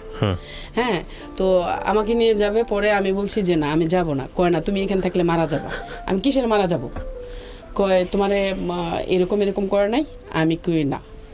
কে বলছে আপনাকে? কয় আমরা সব শুনছি। পরে আমি যাই নাই। পরে ওর আবার পরের সপ্তাহে আসছে, আসার পরে গেছি, যাওয়ার পরে আমার মা জড়ায় ধরে কান্না করতেছে, আমার দেখতেছে কোথায় মারছে কোথায় কিরছে। আমি এগুলো তোমরা কোথায় থেকে শুনছো? কয় ওই আপার কথা বলছে যে ও আয়সা সব কিছু বিস্তারিত বলছে, আর তুমি কি নির্যাতন সইতেছো, হ্যাঁ সবই আয়সা বলছে, সবই মিস্ত্রিরা দেখে আয়সা মানে তোমার আপার কাছে বলছে। পরে ও কি করলো, কাজ শেষ, ছুটি আনছে 6 মাসের, ঠিক আছে? তো ও ইন্দোনেশিয়ার মেয়ে ওখানে রেখে আসছে, সেটা তো আমি বাংলাদেশ থেকে জানি না। তো ও ইন্দোনেশিয়ার মেয়ে রেখে আসছে, ওখানে ছুটিটা কাটাবে, ঠিক আছে? তো ও 1.5 মাস ছিল। এর মধ্যে ও আমাকে এইভাবে দেখায়, আমার কাজ শেষ থাকা শেষ, কিবরিয়া ভাই হাতটা এইভাবে এরকম করে, আমার কাজ শেষ থাকা শেষ। তখন আমি বলতেছি তুমি তো 6 মাসের ছুটি নিয়ে আসছো, তো তোমার কাজ শেষ থাকা শেষ মানে অন্তত তুমি তো 6 মাস না থাকো 5 মাস থাকবা। হ্যাঁ, তুমি আমার আর কত মানে কষ্ট দেবা, তোমার ছাড়া আমার আর সম্ভব না থাকা, তুমি আর যেতে পারবা না। হ্যাঁ, পরে ও কোনো পাত্তাই দেয় না। পরে ও কি করলো, মানে কাজ শেষ থাকা শেষ, ও টিকিট মানে ফাইনালি করতেছে। ও কি করলো, মানে চলে যাবে। আমি ওকে কিছুতেই মানে আমার হ্যাঁ ভালোবাসা দিয়ে আপ্যায়ন দিয়ে মানে ওকে কিছুতেই আমি ধরে রাখতেও পারতেছি না। মানে ওর কখনো আমার সাথে 5 মিনিট সময় কাটানোর জন্য ওর সময়ও হয় না। হ্যাঁ, পরে আমি আরেক বিব্রত পড়ে গেলাম যে এ কি, মানে আমার যেটা ধারণার বাহিরে হয়ে যাচ্ছে, এটা এই কি আমার লাইফটা মানে এরকম কেন? আমার ফিউচার তো এইভাবে গড়ার কথা ছিল না, অন্যরকম ভাবে আমি গড়ার ইচ্ছে ছিল। তারপরে ও কি করলো, মানে টিকিট মিকেট ওকে করতেছে। এর মধ্যে আমার 10 দিন বা মানে 8 দিনে আমার সাথে ছিল, আর বাকি সময়টা ওর কলেজ গেট ওর মামানির সাথে ছিল, ঠিক আছে? পরে ও সৌদি থেকে আসার সময় মানে সিডি ক্যামেরা নিয়ে আসছে, মানে সিটি নিয়ে আসছে, মানে আগে যে সিডি ভিডিও ক্যাসেট দেখতো না, বড় ক্যাসেটগুলো, ওই ভিডিও নিয়ে আসছে, মানে কি কি হাবিজাবি ওগুলো নিয়ে আসছে যে মানুষের যে ছবি দেখতে পারে, ওগুলো নিয়ে ওর কিছু ছবি নিয়ে আসছে ওর মামানির বাসায়। ও এগুলো 1 সপ্তাহ নিয়ে দেখছে, ঠিক আছে? এই নেগেট নেগেট শব্দগুলো মিউট করবেন। হ্যাঁ হ্যাঁ, তো পরে এগুলা ওখানে সময় কাটার আমাকে এসে সেই মানে মিজাজ দেখায়, পাও টিপায় প্রতিটা রাত, যেটা ভুলে গেছি বলতে, যেদিন আসছে ওদিনকে আমারে হ্যাঁ মানে আর 3:30টায় তো আমাকে মানে 3টায় তো আমাকে বের করে দিছে, আর আড়াইটার সময় গেছে, আধা ঘন্টার মধ্যে আমার পায়ে টিপাইছে প্রায় 25 মিনিটের মতো, পা টিপায় ও ঘুমিয়ে যায়। পরে যাক মানে যেই হলো, তো এরকম করে প্রতিদিন 1.5 মাস আমাকে পায়ে টিপাইছে। ওর সাথে মানে যেই সময়টা কাটাই, রাত 12টায় 1টায় যাইয়া যে সময়টা কাটাই, মানে ওর মায় দিনের বেলা সারাদিন ব্যস্ত রাখে কাজ দিয়ে, আর ও রাতের বেলায় মানে ওর মায় রাত 12টা পর্যন্ত আমাকে কাজ দিয়ে ব্যস্ত রাখে, আর ও আমাকে যে সময়টা যাবে ও করে পাও টিপাবে। তো আস্তে আস্তে পাও টিপি, মানে এরকম করে পাও টিপি ও ঘুমায় যায়। আর সারা রাত্র ওর পায়ের নিচে যেটুকু সময় পাই পায়ের নিচে পড়ে পড়ে কান্না করি। তো আমার দাদি শাশুড়িরা পাশের ঘর থেকে আসে, হ্যাঁ, ওকে বলে, হেই তুই কি মরে গেছস, তুই কি মরে গেছস? আমরা পাশের ঘর থেকে ঘুম ভাঙ্গা এসে পড়ছি, আর তোর বউ এইভাবে কাঁদতেছে, তোর খবর নাই? হ্যাঁ, টিনের মধ্যে এসে বাইরে বাড়ি করে। তো পরে হ্যাঁ কিসে তুই মরে গেছস, তোর বউ তোর ঘরের মধ্যে কান্না করে, আমরা পাশের ঘর থেকে ঘুম ভাঙে আসে পড়ি, আর তোর খবর নাই? হ্যাঁ, তো আমি জীবন দিয়ে কান্না করলাম, জীবন দিয়ে মানে কাজ করলাম, ভালোবাসলাম, কিন্তু তার বিনিময়ে আদৌ পর্যন্ত কিছু পাইনি। তো এরপরে কি করলো, ও চলে যাবে পরে সিডি কয় আমার মামা মানে মামানির বাসায়। তো মামানির বাসায় ওখানে নিয়ে রাখছে, ওরা বলতেছে যে তোর মামানির বাসায় কেন? আমি আনছি মামানির জন্য সিডি। পরে ও কি করলো, মানে এরকম করে মানে ছুটির সময় হয়ে আসছে, ও সিডি মিডি মামের কাছে দিয়ে ও আইসা পড়বে। ওর বাড়িতে একটা সিনকেট হইতেছে, পরে এর মধ্যে আমাকেও ঢাকা নিয়ে আসবে না, কারণ আমি বিদেশ যাইতে নিষেধ করতেছে, আমাকেও ঢাকা নিয়ে আসবে না। তারপরেও আবার কেন যে মত পাল্টাইছে, ঢাকা মানে নিয়ে আসছে।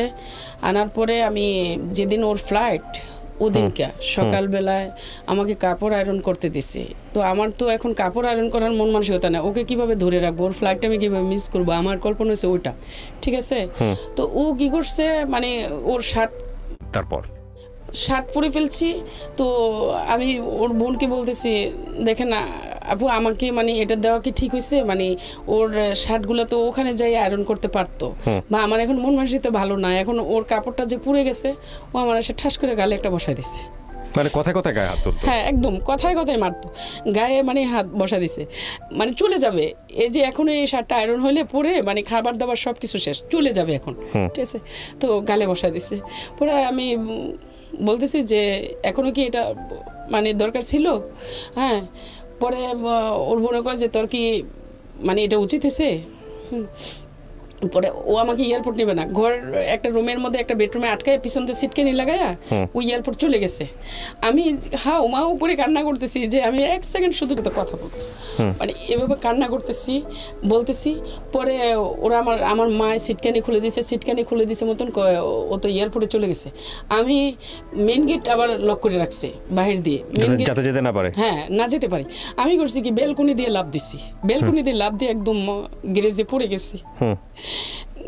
গেছি যে যাতে আমি ওর কাছে চলে যাব, মানে এয়ারপোর্টে চলে আসবো, মানে চলে যাবেন ওর সাথে। হ্যাঁ, পরে কি করলো, মানে আমার মায় মানে হাউমাউ করে কান্না করে, পরে আমার মায় আমাকে জড়ায় দইরা নিয়ে এই 4 তলার উপরে উঠাইছে। পরে আমি তো মানে পরেও দেখেন মরি নাই, গ্যারেজে পড়ে গেছে, তারপরেও মরি নাই। মানে আল্লাহ যদি তখন আমাকে মৃত্যু দিত, আমার জীবনের লাইফের মানে অনেকটি করুণ কাহিনী আমি হয়তো আর ঘটতো না। তারপরে ও চলে গেছে, চলে যাওয়ার পরে আর কোনো চিঠিপত্র নাই, কিছু নাই। ওর বোনকে বলে গেছে যে আমি যাওয়ার পরে ওদের বাড়িতে দিয়ে দিবেন, ঠিক আছে। তো এখন ওর বড় বোনকে বলতেছি, যেটা এয়ারপোর্টে আছে উত্তরাতে থাকে, ওকে বলতেছি যে আপা এই কাজ করে গেছে, এখন আমি আপনাদের বাইরের বউ থাকবো কিনা, হ্যাঁ, বা কি করব সেটা আমি ডিসিশন নিব। আমি বাড়িতে যাই, আমার অভিভাবকের সাথে আমি ডিসিশন নিব আমি কি করব। পরে বললো এই আমি এখন ফাইনালি সব শুনতেছি, ঠিক আছে। আমার ননাসে বলতেছে যে বাইরবো, আমি তোর অ্যাবসেন্টে আমি ওকে বলছি যে তোর এই বউ মানে যেই ধরনের কাজ তুই করছস, তোর এই বউ মানে হয়তো টিকবে কিনা দেখিস। কয় বউ যাবে কোথায়? ও যে মামির সাথে চলাফেরা করে, আবার মামির আইনা আমার ননাসের জামার যেদিনকে ফ্লাইট থাকে, নাইট ডিউটি থাকে, ওদিনকে বোনের বাসায় আইনা মামির মানে এক রুমে থাকে। তো এগুলো আমার ননাসে দেখে তো ওকে শাসন করছে, বলছে যে এই অবস্থা, তুই মানে তোর বউ মানে দেখ হাতে ঠেললে মানে লক্ষ্মী ফালাস না। তো বলছে বউ যাবে কোথায়, মামি চলে যাবে, বউ যাবে না। এইটা আমার একটা ননাসে আমার কাছে বলছে বাইর বউ, আমি আমার বাইরে অনেক বুঝাইছি, অনেক বলছি, আমার বাইর বউ বলছে, বাইরে বলছে বউ যাবে কোথায়, বউ থাকবে, মানে মামি চলে যাবে। তো এখন তোমার ডিসিশন। কারণ ও তো জানে, ওর ভাইয়ের চালচলনটি তো জানে, সেজন্য আমার উপরে ডিসিশন দিয়ে দিছে। তারপরে আমি ঢাকা থেকে কুমিল্লা চলে গেলাম, যাওয়ার পরে তাদের বাড়ি থেকে আমি এরকম একটা মানে শক্ত হইতেছি ঘৃণায়, মানে আমি কেমন যে হয়ে যাইতেছি এখন। তো পরে আমি আমাদের বাড়িতে গেছি, আমার শ্বশুর বলে যে যাওয়া যাবে না। আমি যাওয়া যাবে কিনা না যাওয়া যাবে সেটা আমার ব্যক্তিগত ব্যাপার, আপনার ছেলের ভাত আমি খাবো কিনা সেটা আমার ইচ্ছে, আমি আপনাদের এখন কেউ না। যদি আমাকে দরজা আটকাইয়া যখন তারা ফ্লাইট করে মানে চলে যেতে পারছে, তাহলে ওর আর আমার কি দরকার।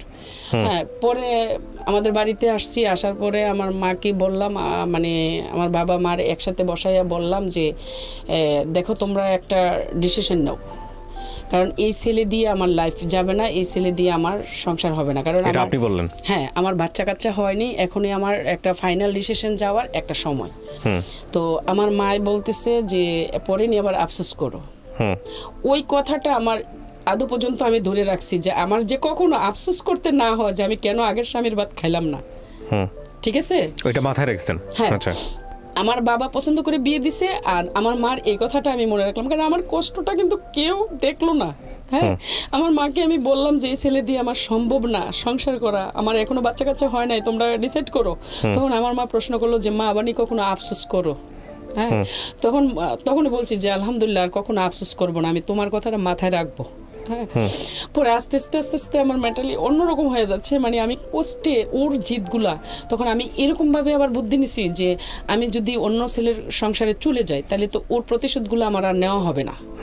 তো আমি ওর সংসারে থেকে আমি ওর পাল্টা জবাবগুলো আমি দিয়ে দিব। ঠিক আছে, পরে আমি কি করলাম, মানে আর এগুলা মাথার থেকে জেরে ফেলে দিলাম। ফেলে দেওয়ার পরে আমি একদিন আমার একটা খারাপ সিচুয়েশন তৈরি করতে চাইছে আমার শাশুড়ি। তো এটা আমার ননাসকে আমি ফেস করছি, ঢাকা আসছি, এসে ওকে অনলাইনে আমি এই যে টিএনটি লাইন থেকে ফোন দিছি, ফোন দিয়ে ওকে জানাইছি, জানানোর পরে বলছে যে আমি এক সপ্তাহের মধ্যে আসতেছি, তুমি তোমাদের বাড়িতে চলে যাও। তো আমি আমাদের বাড়িতে চলে যাবো কেন, তুমি তো আমার বলছো যে তোমার মার পা ধুয়ে পা টিপে খেতে হবে, তো তুমি এইভাবে তুমি যদি কাউকে লেলিয়ে দিয়ে রাখো, তোমার মাকে বলে এই অধিকার দিয়ে রাখছো তোমার মা এই, তাইলে আমি এইভাবেই তোমরা এইভাবে চাইলে আমি এইভাবেই খাবো। কয় না, তুমি তোমাদের বাড়িতে যাও, আমি আসতেছি। পরে আসছে মানে 10 মাস পরে আর কি, মানে 3 মাস পরে এই ঘটনা মানে ঘটাইতে চাইছে, 10 মাস পরে মানে 10 মাসের মধ্যে চলে আসছে। আসার পরে এই একই কাহিনী। আমার মেন হচ্ছে বাচ্চা হয়নি, তো আমার বাচ্চা নেওয়ার আগ্রহটা ওকে দেখাইছি, ও বাচ্চা নিবে না। ঠিক আছে, 10 মাস পরে যখন আসছে বাচ্চা নিবে না, আমি লুকাইয়া ওষুধ খেয়ে বাচ্চা কনসিভ করছি। এই বাচ্চাকে নষ্ট করার জন্য অনেকটাও চাইছে, ওর মামির সাথে এমনভাবে রিলেশনে জড়ায় গেছে, ও কিছুতেই আমার কাছে ফিরে আসবে না। ঠিক আছে, এগুলো আর কেউ জানতো না আপনি ছাড়া? হ্যাঁ, সবাই জানতো, ওর অভিভাবকরা সবাই জানতো। তো মামির মামা ছিল না? হ্যাঁ, এটা নিয়ে অনেক মামলাও হয়ে গেছে। মামলা বলতে কে মামলা করছে? ওর মামা ওকে মারার জন্য মানে গ্রামে নিয়ে একদম 4 দিন পর্যন্ত ঘুম করে 50,000 টাকা দা গুন্ডাও ভাড়া করে নিয়ে গেছে ওকে মারার জন্য। তারপরে ওখান থেকে মানে বের হওয়াটা। মামিকে ডিভোর্স দেয়নি কেন? হ্যাঁ, মামিকে ডিভোর্স দেয়নি। মামির ক্লাস 10 পড়ে বাচ্চা, তখন আমার বয়সী মামি, এইজন্য ডিভোর্স দেওয়া যাবে না। মামিকে ডিভোর্স দিলে মানে ওরা চাইছে মামায় যে তোর ঢাকার জমি আমার নামে লিখে দিবি, আমার ওয়াইফের নামে লিখে দিবি, নাইলে ইয়ে করবো। তারপর আপনি যখন জানলেন আপনি তখন কি করলেন? আমি তখন মানে হতাশ, আমার কাহিনী তো হওয়া শুরু হচ্ছে, মানে হতাশ। কি করলেন আপনি? হতাশের মধ্যে আমরাও হতাশ আর কি আপনার অ্যাক্টিভিটিস দেখে। হ্যাঁ, বলেন। মানে হতাশ যে এই অবস্থা, মানে ওখান থেকে বের হওয়া যাবে না। তখন আমার বাচ্চা কনসিভ করার পরে আমার সাথে ও কোনো যোগাযোগ নাই, আমাদের বাড়িতে আসে না, আমার বাড়িতেই রাখছে সবসময়। বেশিরভাগ ও বাংলাদেশে থেকে আমাদের বাড়িতে রাখতো, আর বিদেশ থাকাকালীনে ওর মার সেবা আমার করাইতো। তো এখন বাংলাদেশে এসে ওর মামিরে নিয়ে সারা দিন রাত 24 ঘন্টা সময় কাটায়, ওর মামিরে নিয়ে সপ্তাহের মধ্যে একদিন আমার কাছে আসে, আইসা মানে খুব ব্যস্ততা। হ্যাঁ, আর ওর মামির কাছে থাকে। এরকম করতে করে বাচ্চা ডেলিভারি হয়েছে সিজারে। ঠিক আছে, সিজারে হয়েছে আজকে মানে 3 দিন না, আজকে 2 দিন। মানে হসপিটালে শুধু আমার মা আর আমি তো সিজারের মধ্যে এখানে আমার সেলান চলতেছে, আর আমার বেবিটারে দেখার মতো শুধু আমার মা। তো আমার মাও এখানের কালচার কিছু বুঝতেছে না। তো ও কি করলো, মানে আজকে রাত্রে মামির কাছে চলে গেছে, মামির কাছে চলে গেছে, আমাদেরকে হসপিটালে রেখে মামির কাছে চলে গেছে। তো গেছে এই আজকের সন্ধ্যায় গেছে, আজকের রাত্রে ছিল, কালকের সারাটা দিন ছিল, এই রাত্রে 11:30 বাজে আসছে হসপিটালে। পরে আমি ওখানে সিজার অবস্থায় আমার খুব রাগ উঠে গেছে। পরে আমি এভাবে বলছি যে তোর ওখানে মানে মামির কাছে কেন গেছো, মামির কাছে কেন, মানে আমি যে একটা হসপিটালে সিজারের একটা ব্যক্তি, আমার মা এখানে কিছু কালচার বুঝতেছে না, তো এখানে কেন, এইভাবে কেন হইতেছে, আর কত কষ্ট আমি পাবো, আর কত কষ্ট আমাকে দেওয়া হবে। হ্যাঁ, পরে ও বের হয়ে গেছে, আবার বের হয়ে গিয়ে ওর বোনের বাসায় ঘুমাইতেছে। হ্যাঁ, পরে ফোন দিতেছি বাসায়, নার্সেরাও ফোন দিতেছে, আপনার ওয়াইফের এটা লাগবে, আপনি আসেন। পরে আমার ভাগ্নাকে পাঠাইছে, ঠিক আছে। পরে যখন আমাকে রিলিজ দিবে তো ওদিন আসছে, মানে 4:30টার দিকে, মানে ওদিনকে আসছে আমার রিলিজ নিয়ে যাবে। তো আসছে, আসার পরে যাক বেবিটারে দিন চলে যাচ্ছে, এমন করে 7 মাস পারি দিলাম, ঠিক আছে। 7 মাস আমার বাবার কাছেই ছিল। আপনার ফার্স্ট বেবি হওয়ার পরে? হ্যাঁ, ফার্স্ট বেবি হওয়ার পরে ও কখনো মানে ওকে এক গজ কাপড় কিনে দিয়ে দেখায় নাই যে আমার বেবিটা। আপনার ফার্স্ট বেবিটা কত সালে হয়েছে? 98-তে। তো পরে যাইয়া ও কি করলো, মানে এই আজকে মানে এমন উদাসী আমার বাড়িতে মানে আসছে, আয়সা বলতেছে যে তুমি কি চলে যাবে? কয় না, আমি 3-4 দিন থাকবো। আমার যে কি খুশি, কি আনন্দ। আর আমার ভাবিও আমাদের বাড়িতে, আমার মা ঢাকা সিফাইবাগে, ঠিক আছে। তো ভাবি বলতেছে, আমি যখন সকালবেলা উঠে গেছি তো ভাবি বলতেছে তোমার এখানে উঠে আসতে হবে না, তুমি যাও, রুমে যাও। আমি কেন, আমি ব্রেকফাস্ট বানাবো, মানে আমি চাই ভাবিকে কষ্ট দিব না আমার হাজব্যান্ডের জন্য, ঠিক আছে। তো আমি ব্রেকফাস্ট বানাতে আসছি, ভাবি আমাকে জোর করে পাঠা দিছে, কয় আমি কি এই 2-3 জনের ব্রেকফাস্ট আমি বানাতে পারবো না, তুমি যাও। যায়া আমি গিয়ে মানে ঘরে গেছি, দেখি ও রেডি হইতেছে। আমি তুমি কোথায় যাচ্ছ? তুমি বল যাবে না, ভাবি ব্রেকফাস্ট বানাইতেছে। কয় আমার মনে হয়েছে চলে যাব। তখন আমার মাইন্ডে বলছে কি মনে হয়েছে চলে যাবে, 3-4 দিন থাকবে। ও করছে কি প্যান্ট শার্ট পরে বের হয়ে যাইতেছে, আমি করছি কি এই অবস্থায় আমি যে ও যেখানে যায় ওর সাথে সাথে আমি চলে যাব, ঠিক আছে। কারণ ও তো আমার সবসময় এরকম জ্বালাইতেছে, আমি চলে যাব আমার মেয়েটারে নিয়ে। আমি একদম মানে ওর পিছনে আমি পানি ভেঙে এই পর্যন্ত, পানি কোমর পর্যন্ত পানি ভেঙে আমি অন্য রাস্তা দিয়ে চলে গেছি, ঠিক আছে। চলে গিয়ে স্টেশনে যখন গেছি, ওর একটা রিক্সাতে উঠছে, আমি করছি কি ফিরতে আরেকটা রিক্সাতে উঠছি। রিক্সাতে উঠতে তখন রিক্সাওয়ালার বলতেছি ভাই ও রিক্সাটা ফলো করে করে যাবেন, ঠিক আছে। তারপরে ওই রিক্সাটা ফলো করে করে যাইয়া মানে একবার বাস স্ট্যান্ড, একবার লজঘাট, একবার বাস স্ট্যান্ড, একবার লজঘাট, এমন করে করে ওইখানেই 120 টাকা ভাড়া চলে আসছে, 5 টাকার ভাড়ার মধ্যে, ঠিক আছে। মানে দূরত্ব 5 টাকার ভাড়া, তো 120 টাকা চলে আসছে।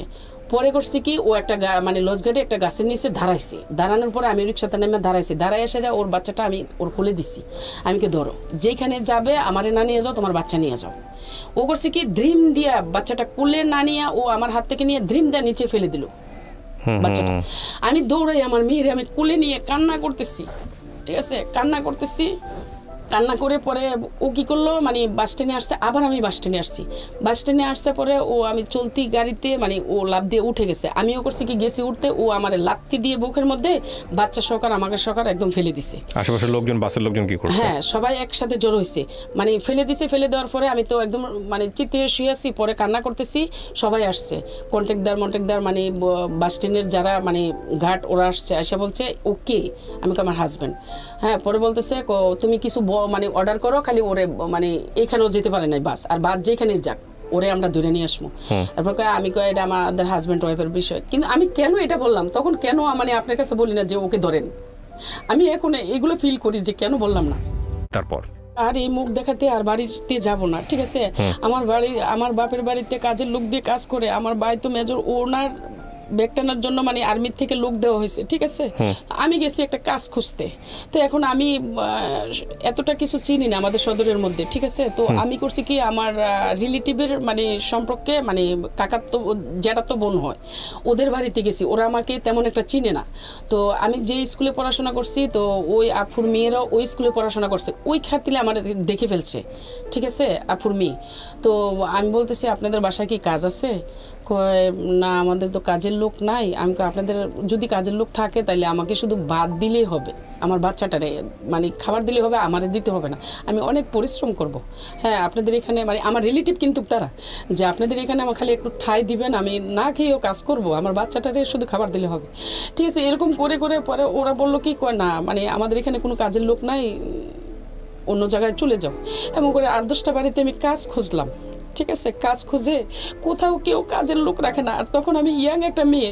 আপনি কাজের লোক খুঁজতেছিলেন কেন? আপনার বাড়িতে কি টাকার অভাব আছে? আপনাকে না না, আমি আর বাড়িতে যাবই না। কেন যাবেন না? আর ফিরে যাব না বাড়িতে। মানে আমার হাজবেন্ডও যদি আমাকে এরকম করে, হাজবেন্ডের সাথে না যাবো, আপনি আপনার নিজের বাবার বাড়িতে যাচ্ছিলেন না কেন? না, চাইছি না, আর যাব না। মানে আর ইচ্ছে কেন যে করতেছে না। কেন করতেছে না? মানে ওর যেহেতু ও আমার ত্যাগ দিতেছে, তাহলে আমি সবই ত্যাগ দিয়ে মানে আমার মেয়েটা নিয়ে আমি শুধু একা বাঁচবো, এরকম আমার কত সালের গল্প এটা? এটা মানে 98 লাস্টে। বাবা বেঁচে ছিল তখন? হ্যাঁ, বাবা বেঁচে ছিল। তো তখন আমি করছি কি, আমার আর সবার বাড়িতে খুঁজে খুঁজে আর কি করব, মানে একদম বিকেল হয়ে আসছে। পরে আমার খালাতো ভাইয়ের দোকানে গেছি, মতন আমার খালাতো ভাই আমার গেটার শট দেখি একদম মানে চিৎকার দিয়ে উঠছে। আপনার ভাই তখন আর্মিতে? হ্যাঁ, মানে তখনও আর্মিতে রিটায়ার্ড হয়েছে, আজকে 3 বছর 4-5 বছর। আপনার ভাই জানতো তখন এগুলো হচ্ছে আপনার সঙ্গে? না। তো পরে কি করছে, মানে আমার খালাতো ভাই দেখে হাউমাউ করে কান্না করে পরে হোটেল থেকে মানে ভাত নিয়ে আসছে, আইনা বলতেছে বোন আগে তুমি খাও। আমি কই না ভাই, আমার খাবার দাবার চলে না, আমি কান্না করতেছি আর এই কথাগুলো বলছি। বলার পরে আমার খালাতো ভাই শুনে পরে আমার খাবার দিয়ে আমার মেয়েরে মানে খাবার টাবার আইনা দিয়ে। আচ্ছা, আমি আপনাকে প্রথম যে প্রশ্নটা করতে চাই এতক্ষণ শুনে, কারণ আমার নিজের অস্থির লাগতেছে এই গল্পটা শুনতে। হ্যাঁ, কেন লাগতেছে আমি বলি। কারণ আপনি তো মানুষকে বলার জন্য আসছেন, নিজেকে হালকা করার জন্য আসছেন। একটা মানুষ জেনে শুনে, ধরেন আপনাকে নখে যদি আমি আলপিন দিয়ে গুঁতা দিই, আপনি কি করবেন? নখটা সরাই নেবেন না? খুব যদি ভালো মানুষ হন, বিনয়ী মানুষ হন, নখটা সরাই নেবেন, কিছু বলতে পারতেছেন না। হ্যাঁ, সিচুয়েশন আমি যেটা বলতেছি মুখে অ্যান্সার দিন, কারণ লোকজন না হলে বুঝবে না, অডিও তো। আচ্ছা, আর যদি কষ্ট পান মুখ দিয়ে সাউন্ড করবেন। তারপর আলপিনটা কেন ফুটাইলাম এটা তো আপনি জিজ্ঞেস করবেন। আমি কি বোঝাতে পারছি আপনাকে কথাগুলো? অথবা এরকম হতে পারে যে আলপিনটা যে ফুটেছে সে অন্যায় হয়ে ফুটেছে, তাকে আপনি আলপিনটা নিয়ে আলপিনটা ফুটাই দিবেন, অথবা আপনি তাকে ধরবেন তুমি কেন, অথবা বুঝাবেন, কিছু একটা করবেন। তো এটাই তো মানুষের স্বাভাবিক আচরণ। যদি আপনি সেটা না করে আপনাকে একটা গুতা দিচ্ছে, আপনি একটু পরে নখটা আরেকবার দিচ্ছেন, সেও আরেকবার গুতা দিচ্ছে, আপনি নখটা আগে দিচ্ছেন 10 টাকার। শুনেন, আমি 10 টাকা আপনাকে এটা অ্যানসার করেন আগে 10 টাকার। 10 টাকা আমারই। আপনি আমার কাছে গল্পটা বলতে আসছেন, আপনি যদি আমাকে যদি অ্যাকসেপ্ট না করেন, আমার কথাগুলো যদি অ্যাকসেপ্ট না করেন, তাহলে কিন্তু এটা এরকম হলো যে আমার বলতে আসছে আমি বলে চলে গেলাম, মানে ওয়াশরুমে গেছি, ঠিক আছে, ওয়াশরুমের কোন ডেকোরাম মানলাম না, নিজেকে হালকা করে চলে আসলাম, আবার যা খাবো ওই পেট খারাপ ঠিকই হবে, বিষয়টা এরকম হয়ে গেল। আপনি আগে জিনিসটা নেন, কারণ আপনার এই গল্প লক্ষ লক্ষ অ্যাকশন শুরু হয়েছিল, আমি জানি তো, চলে গেছে অ্যাকশন। আমি বলি কতক্ষণ পর্যন্ত গেছে অ্যাকশন? একদম থানা পর্যন্ত চলে গেছে। সৌদি আরবে কখনো? হ্যাঁ, মানে জিডি করা হয়েছে, ওর জন্য 4টা জিডি করা হয়েছে। জিডি করছেন কিন্তু মামলা করেন নাই, মামলা থেকে যায়ও নাই। না, মামলা ওই যে সবাই এটাই বলছে, যেমন আমাকে শুধু আঘাত পেয়ে আসছি গল্প বলতে, এবং থানার তারা বলছে যে আপনি মামলা করলে ও বের হয়ে যাবে। থানা কোর্ট কি বলতেছে সেটা পরের হিসাব। আপনার নিজের জায়গাটা থেকে তো কিছু করার ছিল। আপনার সংসার কত বছরের? 28 বছর। 28 বছর। আপনি স্টিল তার সঙ্গে আছেন না? হ্যাঁ। কেন আছেন? আপনি শুধু আমাকে এই প্রশ্ন জানি না, মানে কেন আছি এখনো জানি না। এইটা আপনার না জানাটা অপরাধ, এইটা না জানা কিন্তু অপরাধ। আমি আপনাকে একটা কথা, আমি আপনার সংসার ভাঙতে চাই না, বাট জীবন সর্বপ্রথম হচ্ছে জীবন। এই জীবন আপনি বলতেছেন বারবার আমার গল্প শুরু হয়েছে মাত্র, আমি নিতে পারতেছি না আপনার গল্প, কারণ আপনি জানি আপনার ফার্স্ট সন্তানটা মারা গেছে না? আপনি একটু আগে বলতেছিলেন মারা গেছে কিনা? মারা গেছে। কত বছর বয়সে মারা গেছে? তখন মানে ওর 16 বছর চলে, যখন এসএসসি দিব 45 দিন বাকি ছিল, টেস্ট পরীক্ষা মানে 2টা বাকি ছিল। আপনার এই সন্তানটা মৃত্যুর জন্য কি আপনার হাজবেন্ড দায়ী? আমার হাজবেন্ড দায়ী। আপনি বলতেছেন, আপনি মা হয়ে কিন্তু এটা বলতেছেন, লক্ষ লক্ষ মা, আপনি কিন্তু আল্লাহর কাছে দায়ী থাকবেন এই কথা বলার জন্য। আমি আল্লাহর কসম, মানে কোরআনটা এখানে নিয়ে 2টা কোরআন 2 জায়গায় নিয়ে বলবো যে আমার হাজবেন্ড দায়ী। তাহলে এই রকম একটা মানুষকে আপনি 28 বছর ধরে প্রশ্রয় দিচ্ছেন, আপনার গল্প আর 1 মিনিটও শুনতে ইচ্ছা করতেছে না আমার। আপনি বিলিভ মি, আপনি কখনো মানসিক ডাক্তারের কাছে গেছেন? এখন যেতে হবে। 28 বছর আপনি জানেন কষ্টগুলো আসলে সত্যি কেউ বিশ্বাস করে না। না, বিশ্বাস করার প্রশ্ন ওঠে না। একটা মানুষ যদি, এটা এক ধরনের মানসিক রোগ। আপনি নিজের নামটা এখানে গোপন করছেন, আমি আপনাকে বলেছি নিজের নামটা গোপন করতে, ঠিক বলি নাই? বলেন আপনারা গল্প আর কি আছে যখন আপনি বলেন যে 16 বছরের একটা সন্তান মারা গেছে আমার হাজবেন্ডের কারণে। এর চেয়ে পৃথিবীতে আর কোনো জঘন্যতম ঘটনা থাকতে পারে না, যদি কথাটা সত্য হয়ে থাকে। আপনার এই স্টেটমেন্ট তার জীবনটাকে শেষ করে দেওয়ার জন্য এনাফ। হ্যাঁ, আমি আপনাকে কথা বলতেছি, আপনার সমস্ত কিছু গোপন করে আমরা এখানে প্রচার করতেছি। কিন্তু আমার প্রশ্ন হচ্ছে যে আপনার বাবা তো ভিক্ষুক ছিলেন না? ছিলেন না।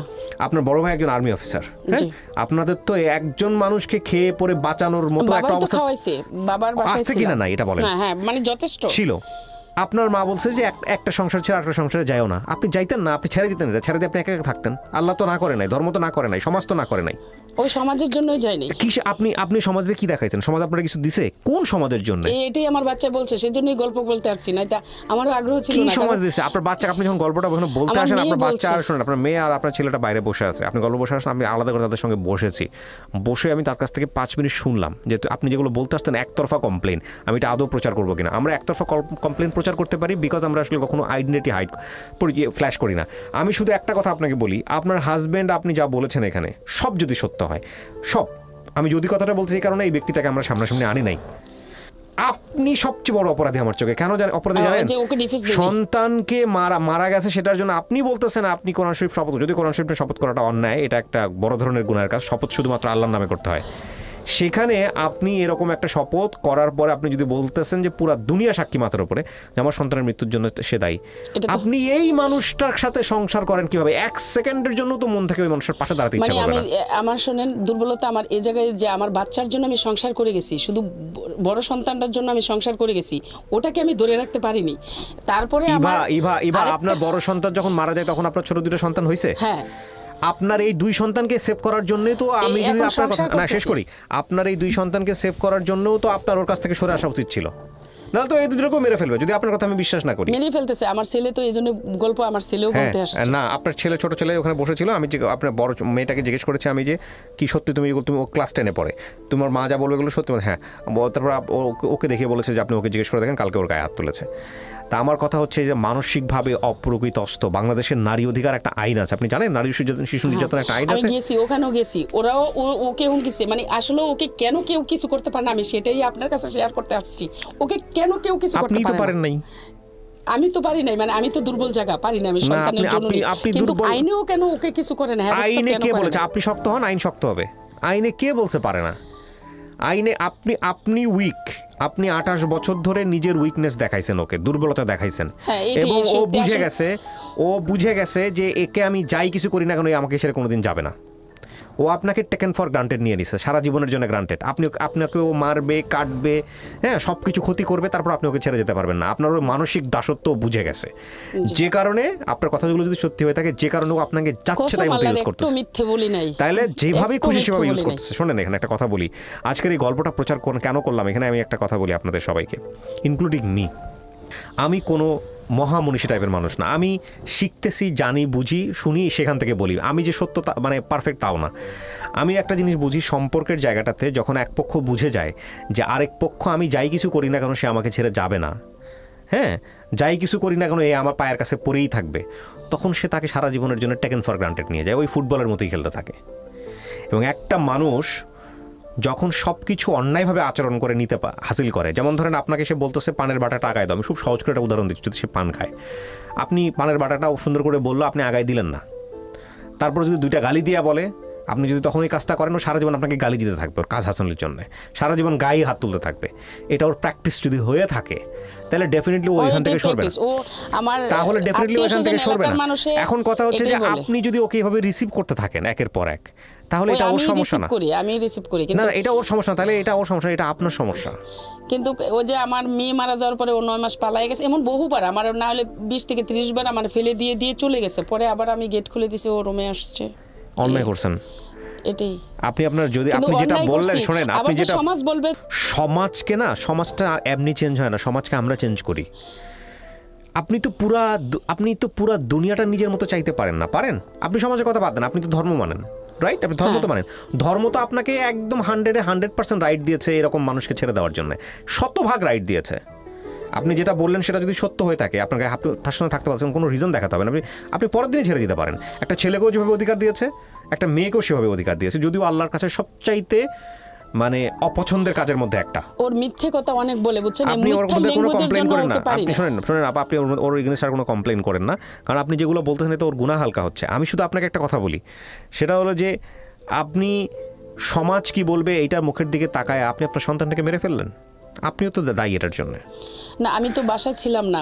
না আপনি দায়ী, আপনি কেন দায়ী বলি আপনাকে? একটুটা বলার মানে কি যে আমার কত বড় কষ্টে বুকের ভিতরে চাপা নিয়েছি, আমি 8টা ডায়েরি লিখছি, ঠিক আছে, আর লিখতে পারছি না, ক্লান্ত হয়ে গেছি। আপনি 8টা ডায়েরি লিখেছেন, 16টা ডায়েরি লিখেছেন, 25টা ডায়েরি লিখেছেন, আপনি আরো ডায়েরি সারা জীবন ধরে লেখেন, এটা কোনো ইমপ্যাক্ট তৈরি করে?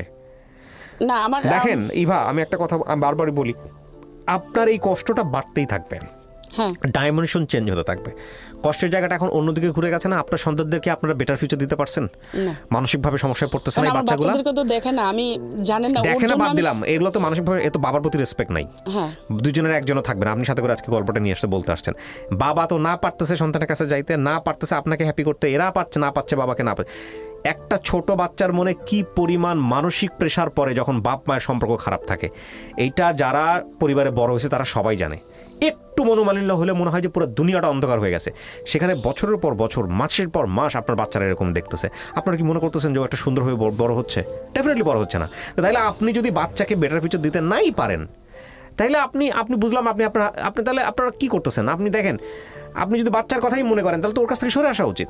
না, এখন সরে যাব, ও তো মানে কিছু কালচার অন্যরকম, মানে এগুলো বললেও তো আপনাদের এখানে বিশ্বাস হবে না। কি কালচার মানে অন্যরকম? ও কিন্তু কিছু কুফরি কাজ জানে। না না না না না না না, শুনুন শুনুন শুনুন শুনুন, লেট মি এক্সকিউজ দেন না। কুফরি কাজ জানে, ঠিক আছে, আপনি আপনি বাদ দেন এগুলা। আপনি কুফরি কাজ জানেন, কুফরি থেকে কাটানোর জন্য তো আপনি যদি ধর্মের লাইনে যান সেটার জন্য তো হাজার রকমের দোয়া আছে, আপনি সেটা করছেন না, আমি ওর সবসময় তাহাজ্জুদ নামাজ পড়ে দোয়া করি আমি বেঁচে আছি। তাহলে আপনি এটাই। তো আপনি আল্লাহর কাছে দোয়া করেন যে আল্লাহ আমাকে একটা বেটার ফিউচার দাও, ব্যাস, দ্যাটস অল। আর তো কোনো কিছু বলারই থাকে না। কিন্তু আপনি যদি এগুলাকে এক্সকিউজ দেখান, আমার কথা হচ্ছে যে একটা মানুষ আমাকে ওই আগুনের মধ্যে, ওই পানির মধ্যে তুলে দিয়ে সিদ্ধ করতেছে, নিচে থেকে আগুন লাগাই দিছে, আমার শক্তি আছে জাম্প করে বের হয়ে যাওয়ার, আমি শক্তি দেখাচ্ছি না, বের হয়ে গেলে আমি কোথায় যাব, কি করবো না করবো এটাই সেটা আমার হতাশ। এটা আমি আপনি বাচ্চা বাচ্চা আগুনের নিয়ে মধ্যে কোথায় সিদ্ধ যাব, আপনি কি কি হবেন? করব? মানে এটা হতাশ, কারণ যার যার ফিউচার, যার যার ফ্যামিলি তাড়াতাড়ি মেনটেন করতে চায়। শুনেন, আপনার উপরে যেমন আপনার গল্পটাই আপনি আমার নিতে চান না, আপনার বিরক্ত লাগছে, আর আমি যদি 3টা বাচ্চা নিয়ে কার উপরে যাব, মানে আমি এরকম একটা হতাশের মধ্যে 3টা ছিলাম। বাচ্চা নিয়ে আপনি মানে এরকম, হতাশের আপনি মধ্যে দেখেন ছিলাম। অপরাধগুলো কত হয়। অপরাধ যখন মানুষ সহ্য করতে থাকে তখন অপরাধের শিকড় এত বেশি শক্তিশালী হয়ে যায় যে ওখান থেকে মানুষ আর বের হতে পারে না। প্রথম বাচ্চাটা যখন এরকম একটা ঘটনা ঘটলো তখন যদি আপনি বের হয়ে আসতে পারতেন, প্রথম বাচ্চা হওয়ার আগে যদি আপনি বের হয়ে আসতে পারতেন, বের হয়ে আসার অনেকগুলো চান্স ছিল। যে মানুষ বিয়ের 2.5 ঘন্টার মধ্যে গায়ে হাত তোলে, সে যে একটা মানুষ না, সে যে একটা অমানুষ, সে যে একটা সেন্সলেস টাইপের পারসন, যদি আপনার কথা সমস্ত সত্যি হয়ে থাকে। আমি একদম বারবার কোরআন বলতেছি, খেয়ে বলছি সত্যি, কোরআনের তাহলে এই তো পানি মানুষটার খেয়ে সঙ্গে বলছি। 28 বছর যে সংসার করে তার চেয়ে তো খারাপ মানুষ সে।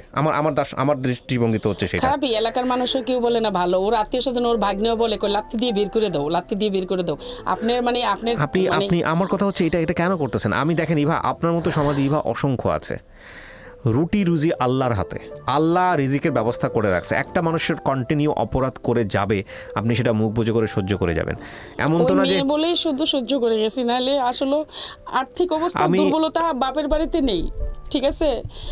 আমি এই গল্পটা এই কারণে প্রচার করতেছি আজকে। দেখেন ইভা কেবলমাত্র সূচনা করেছিল, আমি পুরো গল্পটা নিতে পারলাম না এখানে, আমি নিতে চাইও না, কারণ আমার বাচ্চাদেরকে এখন আমার মেজো ভাই মানে হেল্প করে। আচ্ছা, আমি বৈষয়িক বিষয়তে যাচ্ছি না, আমি শুধু দেখাচ্ছি যে এইরকম একটা মানুষের সঙ্গে অনেক অনেক আমাদের সমাজের মেয়েরাই মুখ বুঝে অনেক কিছু সহ্য করে স্টে করে। এটা যেমন সত্য, এটা একটা মেয়ের জায়গা থেকে যেমন সত্য, এটা একটা ছেলের জায়গা থেকেও সত্য। এখানে ইভারা এসে বলে মনে করার কোনো কারণ নাই যেটা একজনের ছেলের জীবনে হতে পারে না। অনেক ছেলেই আছে তার মান সম্মানের কথা ভেবে মাসের পর মাস, বছরের পর বছর এরকম তার জায়গা থেকে তার মতে অমানুষ, কিন্তু তারপরও সে সংসার করে যায়। ছেলেরা আসলে ভাবে বলতে চায় না। আর ছেলেদের ওই যে বললো যে সমাজ কি ভাববে, সমাজের চোখে আমরা সমাজটাকে এমনভাবে তৈরি করেছি, ছেলেদেরকে রেখেছি দানবের জায়গায়। মানে একটা ছেলে কখনো কাঁদতে পারবে না, একটা ছেলে কখনো অন্যায় করতে, একটা ছেলেকে একটা মেয়ে অন্যায় করতে পারে বা একটা মেয়ে অত্যাচার করতে পারে, একটা ছেলে এটা যদি কারোর কাছে গিয়ে বলে, থানাতে গিয়ে বলে, থানা বিশ্বাস করে না, মানুষের কাছে আসলে মানুষ হাসাহাসি করে। মানে ছেলেটাকে আমরা এমন একটা জায়গায় রেখেছি, এবং সেই সুযোগটাও যে একটা মেয়ে বা একটা নারী সংসারে নেয় না তা কিন্তু না, অনেক সময় নেয়। এবং একইভাবে একটা মেয়ের ক্ষেত্রেও এটা সত্য হতে পারে। অদ্ভুতভাবে আমাদের সমাজ কাঠামো কিংবা রাষ্ট্রীয় কাঠামো কিংবা আইনি কাঠামো এমনভাবে একটা ইমব্যালেন্স জাস্টিস করে রেখেছে, এই জায়গাটার একটা বড় ধরনের পরিবর্তন দরকার। এবং পরিবর্তনের সূচনাটা তখনই শুরু হবে যখন মানুষ স্পিক আউট করবে, যখন বেশি বেশি করে এই জিনিসগুলো বাইরে আসবে, এবং যখন বেশি বেশি করে মানুষ তাড়না অনুভব করবে, তখন এই জায়গাগুলোর পরিবর্তন হবে। ডেফিনেটলি সামাজিক যোগাযোগ মাধ্যমে এখানে একটা বড় ধরনের ভূমিকা রাখছে। এখানে আমরা দেখি যে কিছুদিন আগে, আমি নাম মেনশন করছি না, একজন ক্রিকেটার, তিনি যাকে বিয়ে করলেন তিনি আরেকজনের বিবাহিত বউ ছিলেন। আমি জানি না ইন্টারনাল কেস কি, বাট এগুলো আমাদের সমাজে এখন স্পিক আউট হচ্ছে। শুধু এটা না, আরও অনেক বিষয় আছে যেগুলো হয়তো একটা ছেলে মুখ ফুটে বলেন না, বা বললেও আমরা ওইভাবে বিশ্বাস করতে চাই না। কারণ আমরা ধরে নেই আমরা নারীদেরকে এমন একটা জায়গায় রেখেছি, নারী শব্দের শাব্দিক অর্থ রেখেছি অবলা, যারা কিছু করতে জানেন না। এটাও যেমন সত্য নয়, ঠিক একইভাবে একটা ছেলে যে একটা নারীর ওপরে চরমভাবে অত্যাচার করেন না, সেটাও তেমন সত্য নয়।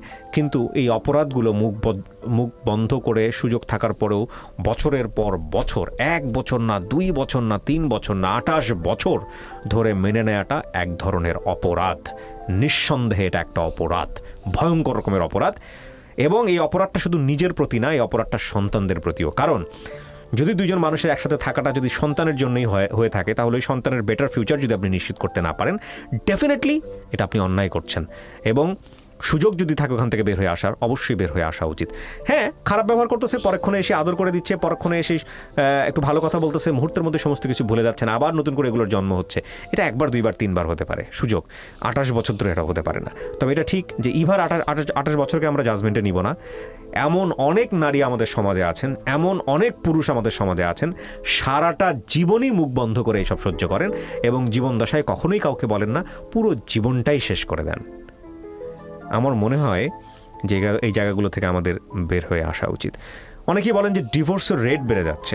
ডিভোর্সের রেট বেড়ে যাচ্ছে তার অন্যতম কারণ, এক পক্ষ বলেন যে এটা একটা ভালো দিক, কারণ মানুষ অত্যাচার সহ্য করছে না, মানুষ মানে বেঁচে থাকার জন্য মানুষ এখন সম্পর্ক ছিন্ন করে নিজেকে আবিষ্কার করার চেষ্টা করছে। আরেক পক্ষ মনে করেন যে মানুষের মধ্যে সহিষ্ণুতা কমে যাচ্ছে এবং সেই জায়গা থেকে ডিভোর্সের রেট বেড়ে যাচ্ছে, এটা খুবই আশঙ্কাজনক।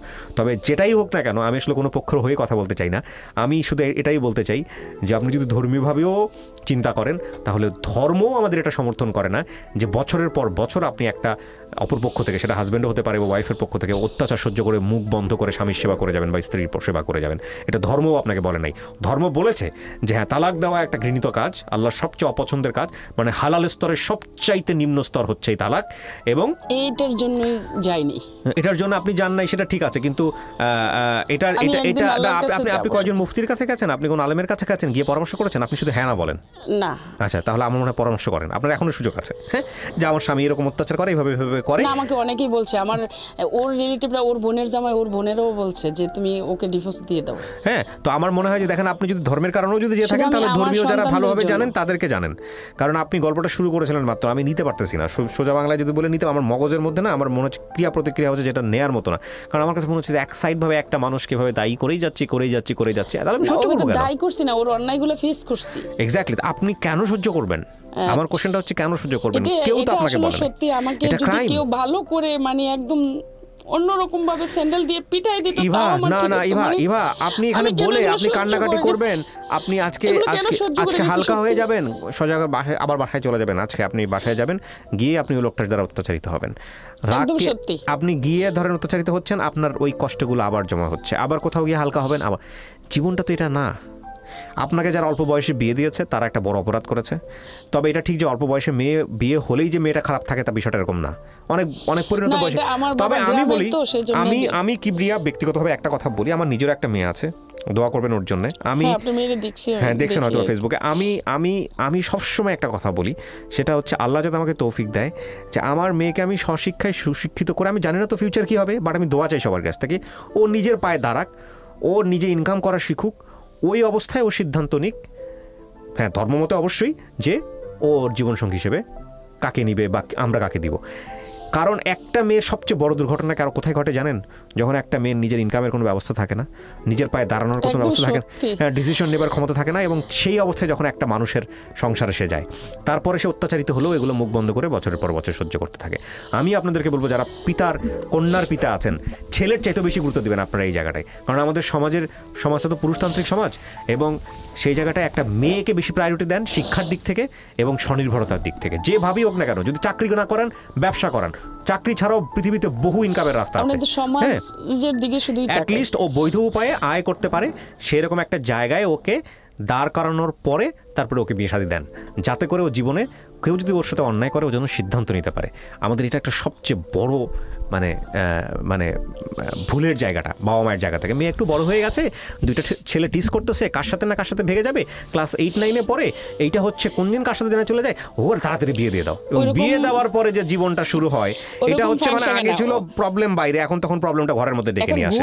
গুলটের আওয়াজ শুনে মানে বিয়েটা হয়েছে, ঠিক আছে, ওরকম সিচুয়েশন মানে হয়তো আপনার জন্য হয়নি বা অনেকের জন্য এরকম হয়, সেই জন্যই বলছি।